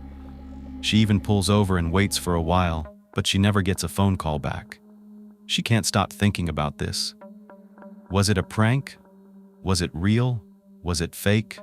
What's even more upsetting is that Rick had been listening to the police scanners, and he learns that a call had come in from his daughter, or who could be his daughter. So the dispatch requests the operator to forward the recording to Rick's email, and you can hear them on the radio saying this: "Do you have a voice recording? They'll be sending it by email." When Rick heard that there was a call, his first instinct was to think it could be a prank. He couldn't believe that it could be his daughter, but he also couldn't believe that somebody would do that if they did. It wasn't until he actually heard Denise's voice on the call that he realized that this was happening, that this was true, absolutely horrific. They are now trying to beat the clock, they're fighting time. They have no idea what's going on, but they do know who this monster is, what car he's driving, and his license plate number, because they were able to track that information from the phone number. I'm gonna let you know, there's yet another call. Yes, another call. The more I hear this, the more frustrated I get because I'm thinking, why isn't anyone on their way? Why isn't anyone already at the scene? This is like a few miles from Denise's home. Well, you're gonna find out one reason in just a moment. But as all this is going on, another call comes in, pretty much at the exact time that Denise's call's coming in. So I'm telling you about this call after Jane's, but it actually coincided with the time that Denise was on the phone with another operator. They're simultaneously getting these calls. Remember that I told you about Mike's family and how he had a cousin named Harold who he used to lie to all the time? Well, they were pretty close. They both lived in Northport and would see each other pretty frequently. On that evening before Denise's 911 call, Mike came over to Harold's unannounced. What he did when he got there, and what he asked for when he got there, and what Harold saw terrified and horrified him so much that he couldn't keep it a secret. He doesn't call 911 though, like he should have, because he's too afraid. He has a criminal record and doesn't want to get involved, but he immediately called his daughter Sabrina. He lets Sabrina know what had just happened. He tells her that he tried to call 911, and if you're not familiar, it usually blocks your phone number. It used to back in the day, everybody used that. But when he tried, it wouldn't go through, so that's why he called Sabrina, so that she would call the police. Meanwhile, Harold is making his way to a payphone to call in an anonymous tip just in case Sabrina didn't call. Even though Sabrina is only a teenager, she took it upon herself to make that call and do the right thing. So this call's coming in, like I said, around the same time that the call from Denise is coming in, so they're overlapping. Yeah, I don't know if you caught it, but the operator says they've been looking for this female. That's because they already put in a bolo when the officers left Denise's home. This was after they interviewed the neighbor who said he was driving a green Camaro. We heard that over the radio. Now they're getting more information from Sabrina that the green Camaro is owned by her dad's cousin, Michael King, and that he pulled up to her dad's driveway asking him for a shovel, a gas can, and something else. And that something else was a flashlight. That is horrifying to think that Harold would go along with that he wouldn't stop his cousin and help this poor woman out. Because, I don't know if you heard what she said, Denise got out of the car that I was referring to in Denise's 911 call when he said that she effed up, and had she not effed up, he was gonna let her go. Just for a little more context to understand what might have been going on in Harold's mind when Mike stopped. He said, "I'm in the middle of mowing my lawn, and the lawnmower gave out. It just ran out of gas and got stuck in a ditch in my front yard." He asked Harold if he could borrow a flashlight to use to see the lawnmower, a shovel to lift it out, and a gas can to get it started again so he could move it. It actually does sound pretty believable, had it not been for the fact that Harold saw Denise in the back seat, screaming. I would maybe go so far to say that him not doing anything could have caused what happened next to occur, because he had time to stop this. Denise got out of that car somehow, and she screamed out to Harold to call the cops. Then he witnesses Michael struggling with Denise, and he doesn't help her. He doesn't stop Mike, he doesn't call 911. Not only that, he sees that Denise is tied up. Harold watched Mike push Denise back into the vehicle. He said a part of him just thought it was another one of Mike's crazy girlfriends in a dispute with him. But that's not what he told police when he called in.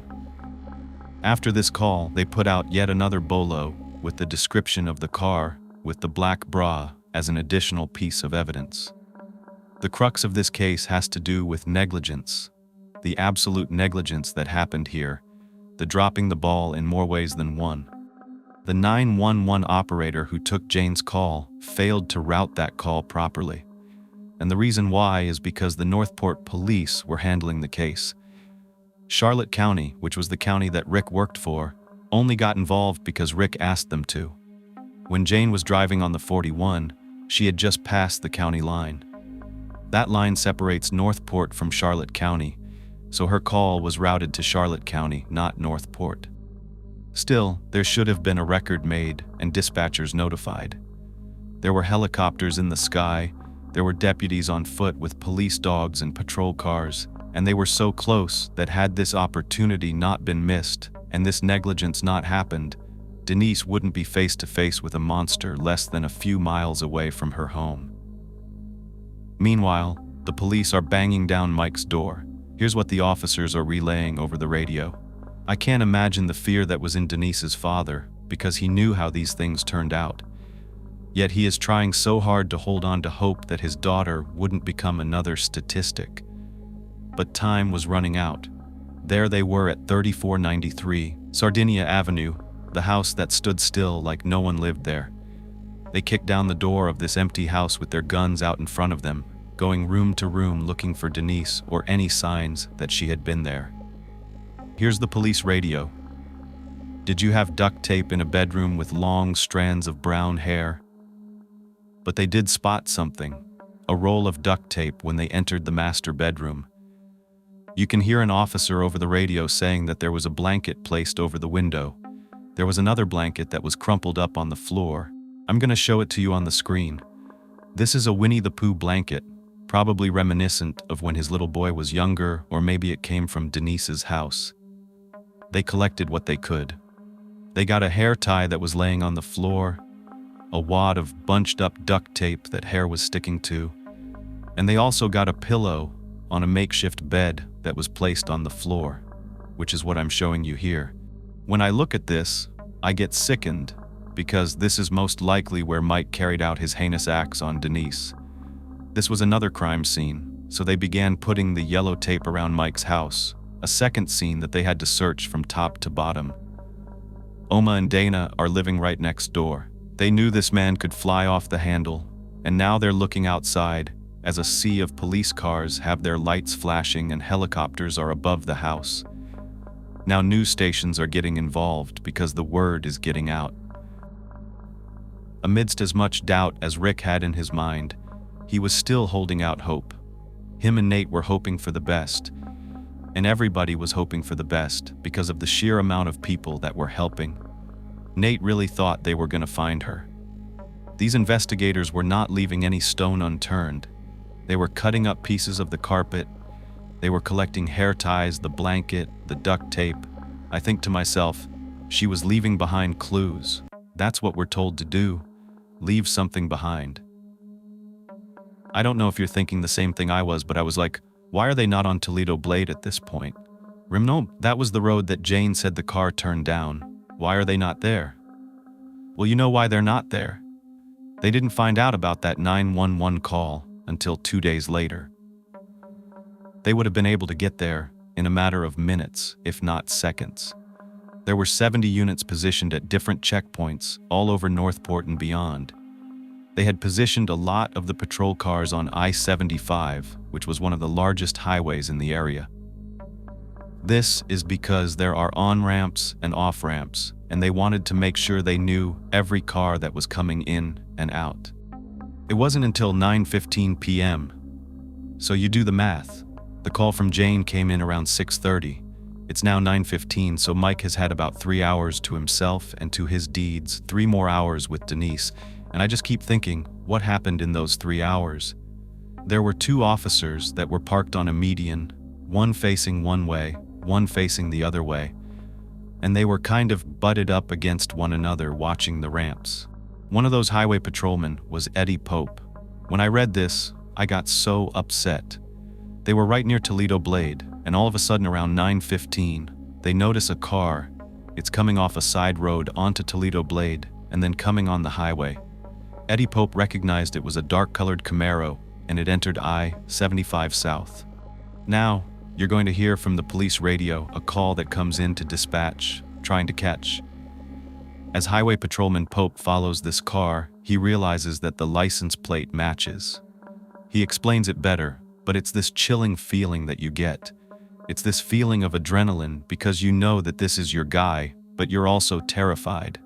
You don't know what this person's capable of. Traffic stops are some of the most, if not the most, dangerous encounters that police can have. He put on his lights, not knowing what was going to happen, and he tries pulling the Camaro over. Right away, Pope could see that there was only one person in the car. No Denise from what he could see. He wasn't going to take a chance either. He grabbed his pistol, opened his car door, and then he took cover behind it, and he asked the driver to put up their hands and get out of the vehicle. He sees the figure with his legs coming out of the car, and Pope is ready to shoot because he has no idea what's going to happen. He has no idea what's going on.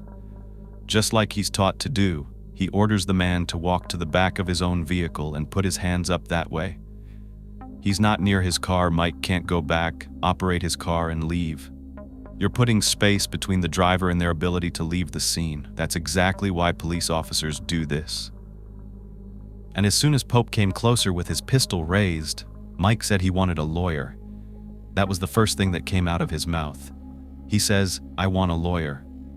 Pope wastes no time. He handcuffs him and throws him against the car and starts pressing him about where Denise is. He's screaming at him, "Where's the girl?" And Mike keeps repeating, "I want a lawyer." But Pope doesn't let up. He just keeps screaming, "Listen to me. Where's the Ethan girl?"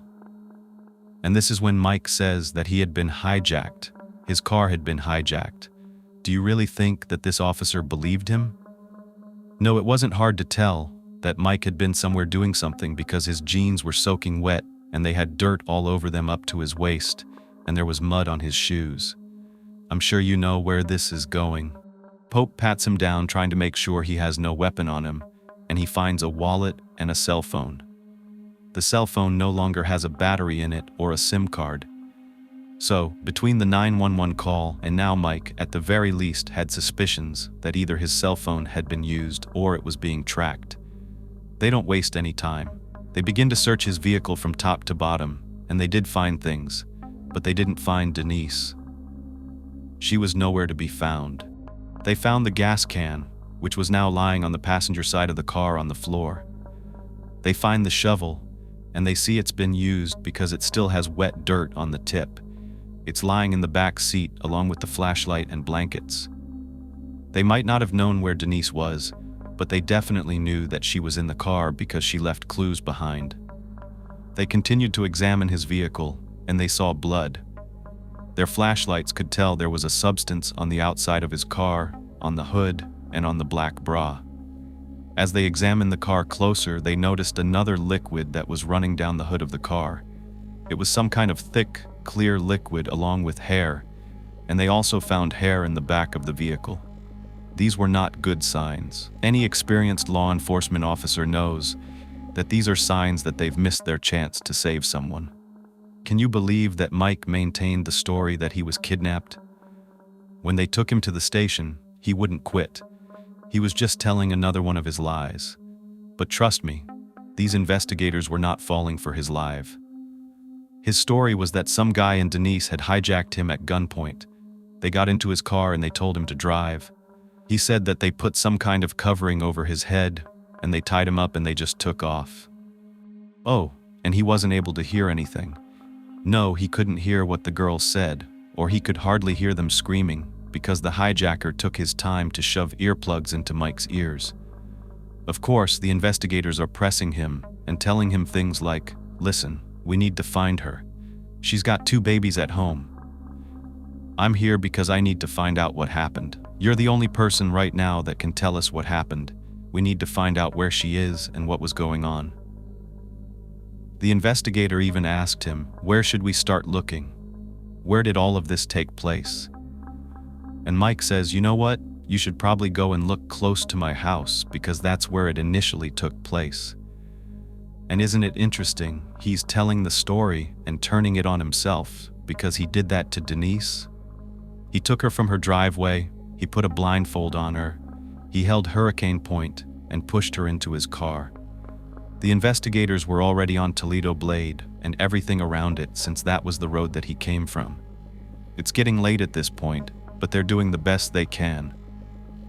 They have professional divers in the swamps, helicopters still above, dogs on the ground, but it's getting dark, and they knew they weren't going to be able to continue.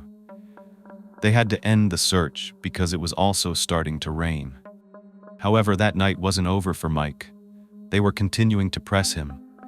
He says the man took them out of the car and made them walk into a dark area and that they were both tied up. He just keeps going on and on and on. This would bother me so bad. 7 hours after Denise was kidnapped, canines made a hit on some disturbed dirt. It was very close to where Michael was apprehended, and it happened at the end of the night. So like I said, they knew they were not going to be able to continue. One of the dogs had run off right when they were pulling everything back in, and the dog went into the woods and started to alert on this spot. As much as they wanted to look right away, they did not have enough light or resources to break ground that night, so they had to wait till the next day. Meanwhile, Mike's ex-girlfriend Jen is being questioned. She cannot believe what they're telling her. She couldn't imagine he would do something like this, but that he did have problems. She told him about the injury when he was younger and the things that had been happening recently. She said sometimes he would have off days and he wouldn't be like himself, and he was super depressed lately. But none of that gave her any reason to believe that he would do this. The next morning, Friday, January 18th, right after daybreak, investigators resumed the search. They targeted that area of interest from the night before. It was on Plantation Boulevard off I-75 and near another street called Panacea. I'm going to try to show it to you here on the screen. This is the approximate vicinity of where it was. However, I do have an overhead shot of where they were doing the investigation of this area, and you can see it right here. There were cops on horseback, there were canines sniffing the woods, helicopters, divers in the pond. They had people on boats, and they even had thermal imaging, everything and anything. Can you imagine the sadness that Denise's mother and father were feeling? Her mother, Sue, caring for her 2 grandchildren while she's waiting to find out what's going to happen.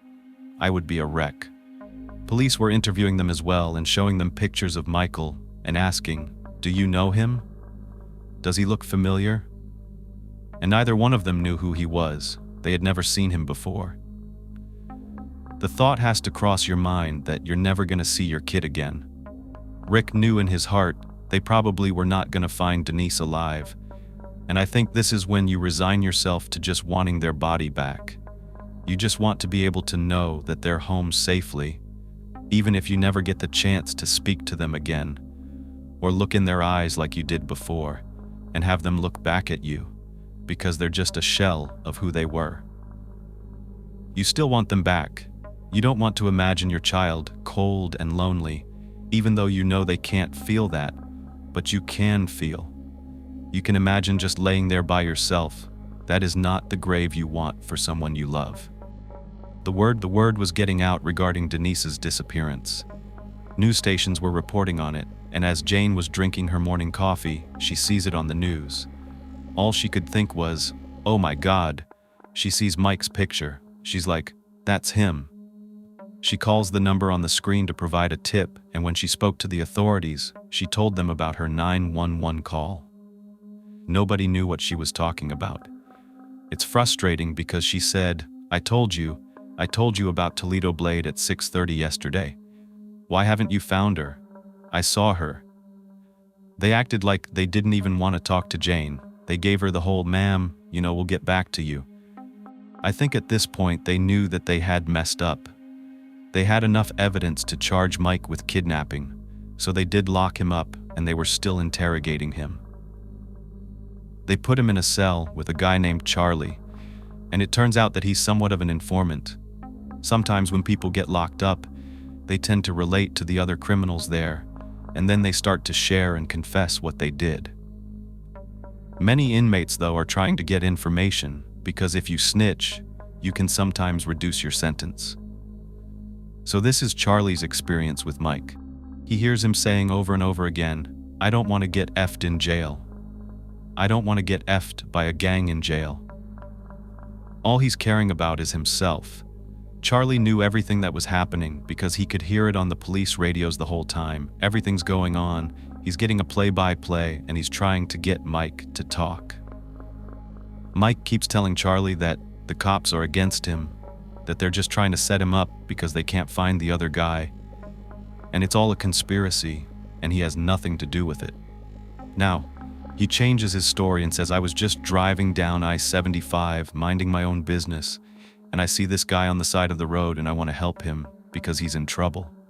So, I pull over, and then all of a sudden, he shoves him in the back seat, and then he puts a girl back there, but he doesn't know what happened to her. What? Like, it doesn't make sense. Charlie's like, dude, you're a 200-pound man. How big was the guy? You couldn't do anything. And Mike's like, no, I was scared that he was gonna shoot me. Mike is trying to cover his tracks, so he says that the hijacker is just driving around some neighborhood in Mike's car. Mike knows everything, so he's trying to figure out a way he can spin the story. Charlie keeps questioning him, saying, what do you mean he's driving around a neighborhood? Mike's like, yeah, he's just driving around the neighborhood in circles. Charlie goes, if you had a hood over your head, how do you know that? How do you know where he was driving? And Charlie's getting frustrated, and he finally says, listen, dude, somebody saw you with the blonde girl. You were driving a car. Mike is like, what are you talking about? And Charlie admits he overheard everything when Mike was being booked, that the girl had called 911, she talked to the operator, they knew her name, they knew his voice, and they tracked his phone to him. They were in his house. Apparently, Mike didn't know any of this, but especially didn't know that Denise had actually reached 911, and he gets quiet. His mood flips. He's getting nervous. He says, wait, what? What do you mean? Charlie says what we would probably say, that we watch a lot of forensic shows, and they're going to be finding everything, he says. They're going to get your DNA, they're going to use luminol, they're going to see blood you left behind, your semen, your saliva. He looks right at Mike and says, they're going to get you. They're going to get you, man. It's over. Mike's quiet for a while, and then he wants to know everything about this 911 call because he's already trying to sew together another lie. He tells Charlie that the hijacker was on the phone the whole time. It was a hijacker, he says. Yeah, hijacker was on the phone. Now that I think of it, the whole time that was the hijacker. I'm not trying to make jokes in these videos. These are serious videos. I don't try to make jokes, but this is laughable. It gets more idiotic. Mike tells Charlie the hijacker made Mike take off his shoes, and then the hijacker put Mike's shoes on so that Mike's footprints would be everywhere to frame him for anything that was going to happen. Come on, it's not even a good story. It's a good idea, but it's not a good story. What's he going to say when they find semen? Is he going to say that the hijacker hijacked his eggplant too? And Mike, all the while, is pretending he cared about Denise, that he was the one trying to help her escape. He even says, gosh, I hope she's okay. I hope they find her. And that's sickening. Mike's court-appointed attorney walks in, and Charlie was eavesdropping. The attorney tries to persuade Mike to tell him where Denise was. He says, "This is your last chance to get life in prison instead of getting the electric chair."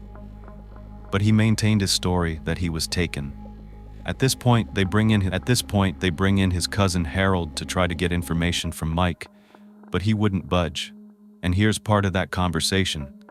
It's not much, but at the very least you'll be able to see Mike's demeanor. "I couldn't. I tried to put 911. So he's sitting there telling his cousin the same story, that they hijacked his car and he tried to call 911. They knew he wasn't going to give them any information. "I'm preparing myself." This is when the sad part of the story has to be told, and it's the part that I hate telling. But it's the part that always has to be told so that we can reveal what these monsters are like. When investigators returned to the site of interest, they noticed an area in a marshy field where the ground looked disturbed. According to the appellate brief, in the vicinity of the disturbed area, there were 2 small piles of sand that were out of place for normal terrain. In those piles of sand, there was what appeared to be blood. It appeared that the blood had been on the ground first, and then sand had been put on top of it because the sand had absorbed the blood. A forensic team started the excavation of the disturbed area on the morning of January 19th. As they removed the dirt, they noticed scalloped marks which were consistent with a round-nosed shovel digging straight into the earth. At a depth of 3 feet 1 inch, they discovered the nude body of Denise Amber Lee, lying on her side in the fetal position with a gunshot wound right above her right brow. There was also water in the bottom of the hole, and because her body was in the water and it was in an area that was away from the sunlight, it kept her body cold. So she was very well preserved. It just looked like she had been sleeping and she had just been placed there. A couple of days later, they did find a single 9mm shell casing, and it was in the grass near the gravesite. The actual bullet, though, was never found. A couple hundred feet away from the grave, a crime scene technician recovered a pair of boxers that belonged to Nathan. Denise wore them a lot. They also found a shirt that belonged to Denise.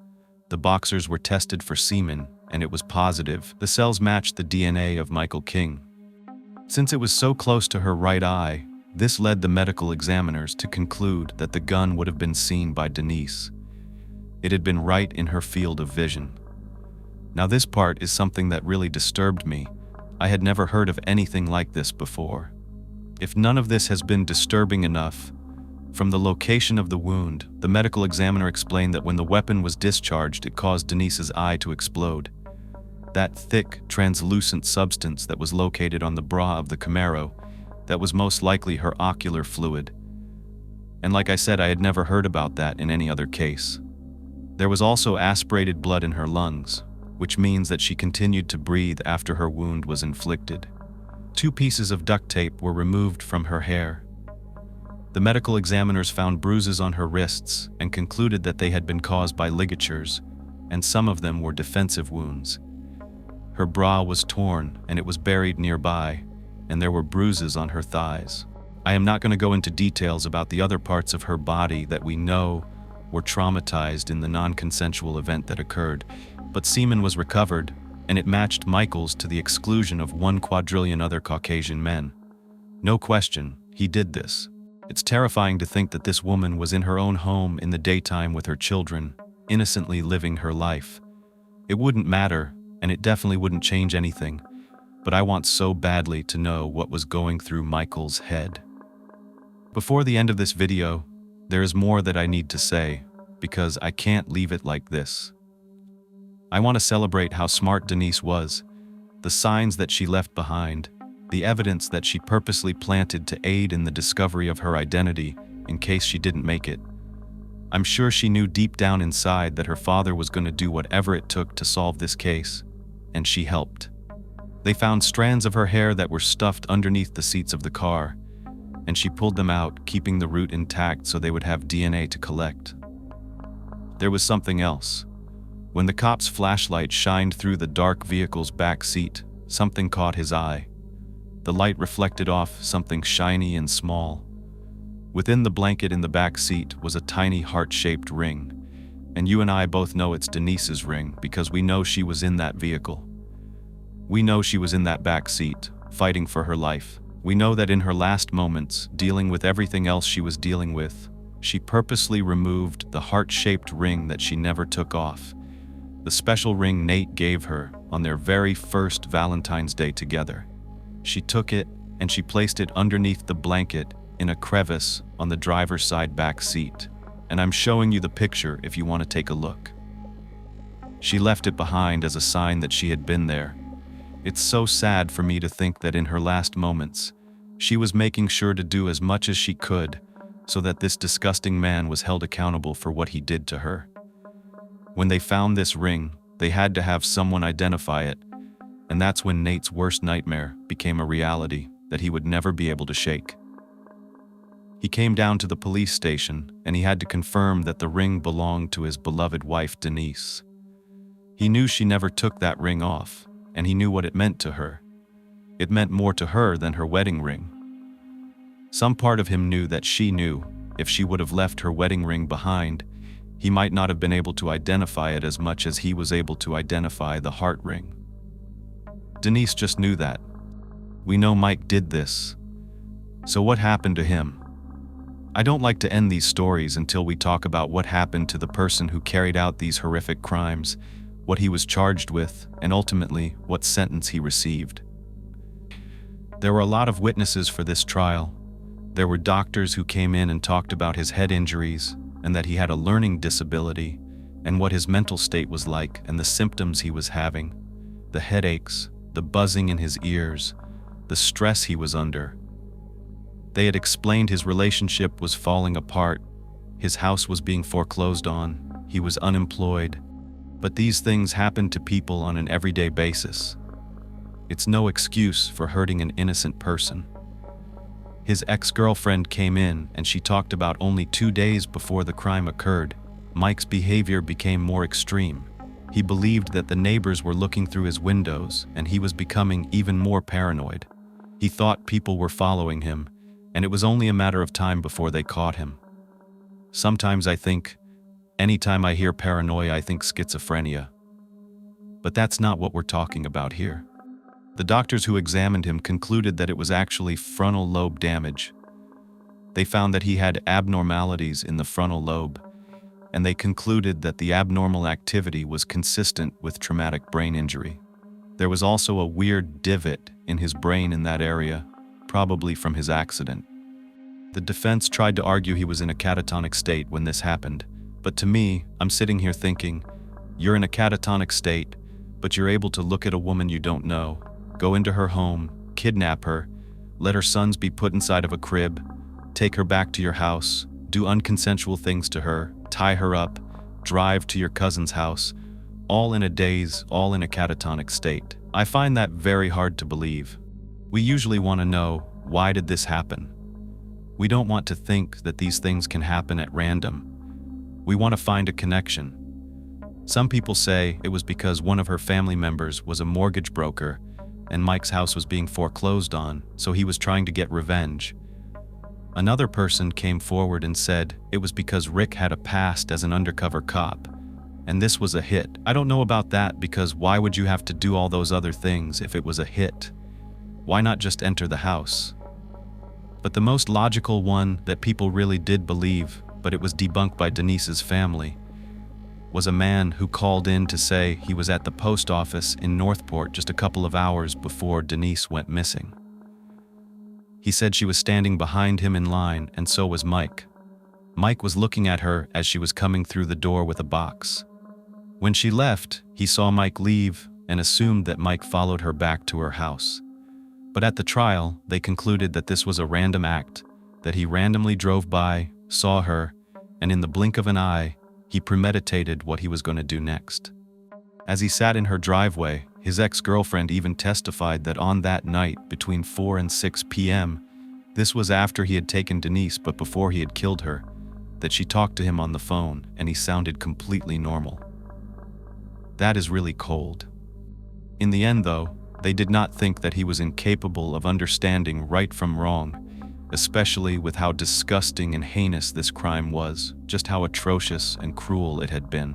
The judge sentenced him to death. We turned this on to him, direct from the beginning, with her 911 call amending this. But one last thing that made this case different than many others was the negligence of the 911 operators, and Nathan Lee filed a wrongful death suit against Charlotte County Police Department. That's the same police department that Denise's dad worked for. The lawsuit was based upon what happened to Jane's 911 call. I personally can't really stomach the fact that he kept referring to her as this girl. That's a fellow officer's daughter. Her name is Denise Amber Lee. Nate disagreed, and so did Rick. I mean, I hate to say that the sheriff's office is responsible for my wife's death because they didn't pull the trigger, but they could have stopped him. But again, the sheriff publicly defended his choices. Was it a missed opportunity? Certainly it was. Would it have changed the outcome? We'll never know. I don't think it would have, because we had officers in that area and looking for the green Camaro. They didn't find it. It didn't matter what the sheriff thought anyway. There was ample evidence presented at trial that was not in the police department's favor. When Jane's 911 call came in, deputies from Charlotte County were on the exact road Jane was calling from. One deputy took the stand and said under oath that he was parked on the side of Toledo Blade at 6:35 p.m. He could have been behind Mike in mere minutes had that call been dispatched. During the trial, the 911 operator testified. The defense attorney argues, and you'll hear him in a second, that the blame shouldn't be transferred, in spite of what Mr. Boyle has told you, is about transferring responsibility. Transferring responsibility to the sheriff, that the sheriff should pay for what Michael King did. I understand what he's saying. Michael King is the reason why Denise is dead. But you can't just leave it at that, because there's intervening causes to look at, and that was the negligence in this case. You have to hold someone accountable for that. The professional process was not followed in this case. We know that because Nate won the lawsuit. He also started a foundation called the Denise Amber Lee Foundation, and I'm going to put it up on my screen. Its mission is to standardize training for 911 dispatchers in all 50 states to ensure that emergency services always receive those calls. He never wants what happened to Denise to happen again. Denise's dad advocated for a new law, the Denise Amber Lee Law. It's standardized training for all 911 call operators, and it was put into place. Here he is in front of the court. We had cars on the road waiting to apprehend the guy right where she was at, but they never dispatched the car on behalf of my daughter's legacy. This bill passed, and they did sign that into effect. Okay, I promise this is the last part of the video, but I know you guys like details. Rick weighed in on the Gabby Petito case since it was in Northport, and it included some alleged negligence regarding the Northport police, and the fact that they mistook Brian's mom for Brian, and due to this huge mistake, they didn't follow him off the premises, and he got away. Nate tried very hard to heal, and he actually thought he would never be able to love again. As a single dad, he did his best to give his boys as much love as he could. But finally, he did meet a woman named Tanya, and he let her into his heart, and they fell in love. They're now married, and he says it's still hard for him. The memories of Denise will never leave him. He even worries if Tanya doesn't answer the phone, because it brings back the terrifying moments when he couldn't find Denise. We put our faith and trust in our instincts and our knowledge, and even our personal experiences to help us in times of danger. Sometimes that's not enough, so we rely on professionals whose job it is to help us when we can't help ourselves. Denise did all the right things. She did everything she could, then handed the baton to the system she believed in her entire life, banking on the heroes in blue to rescue her in the nick of time. She never got a chance to know the truth that her father hadn't failed her, that he's still a hero. The system failed, and they ran out of time.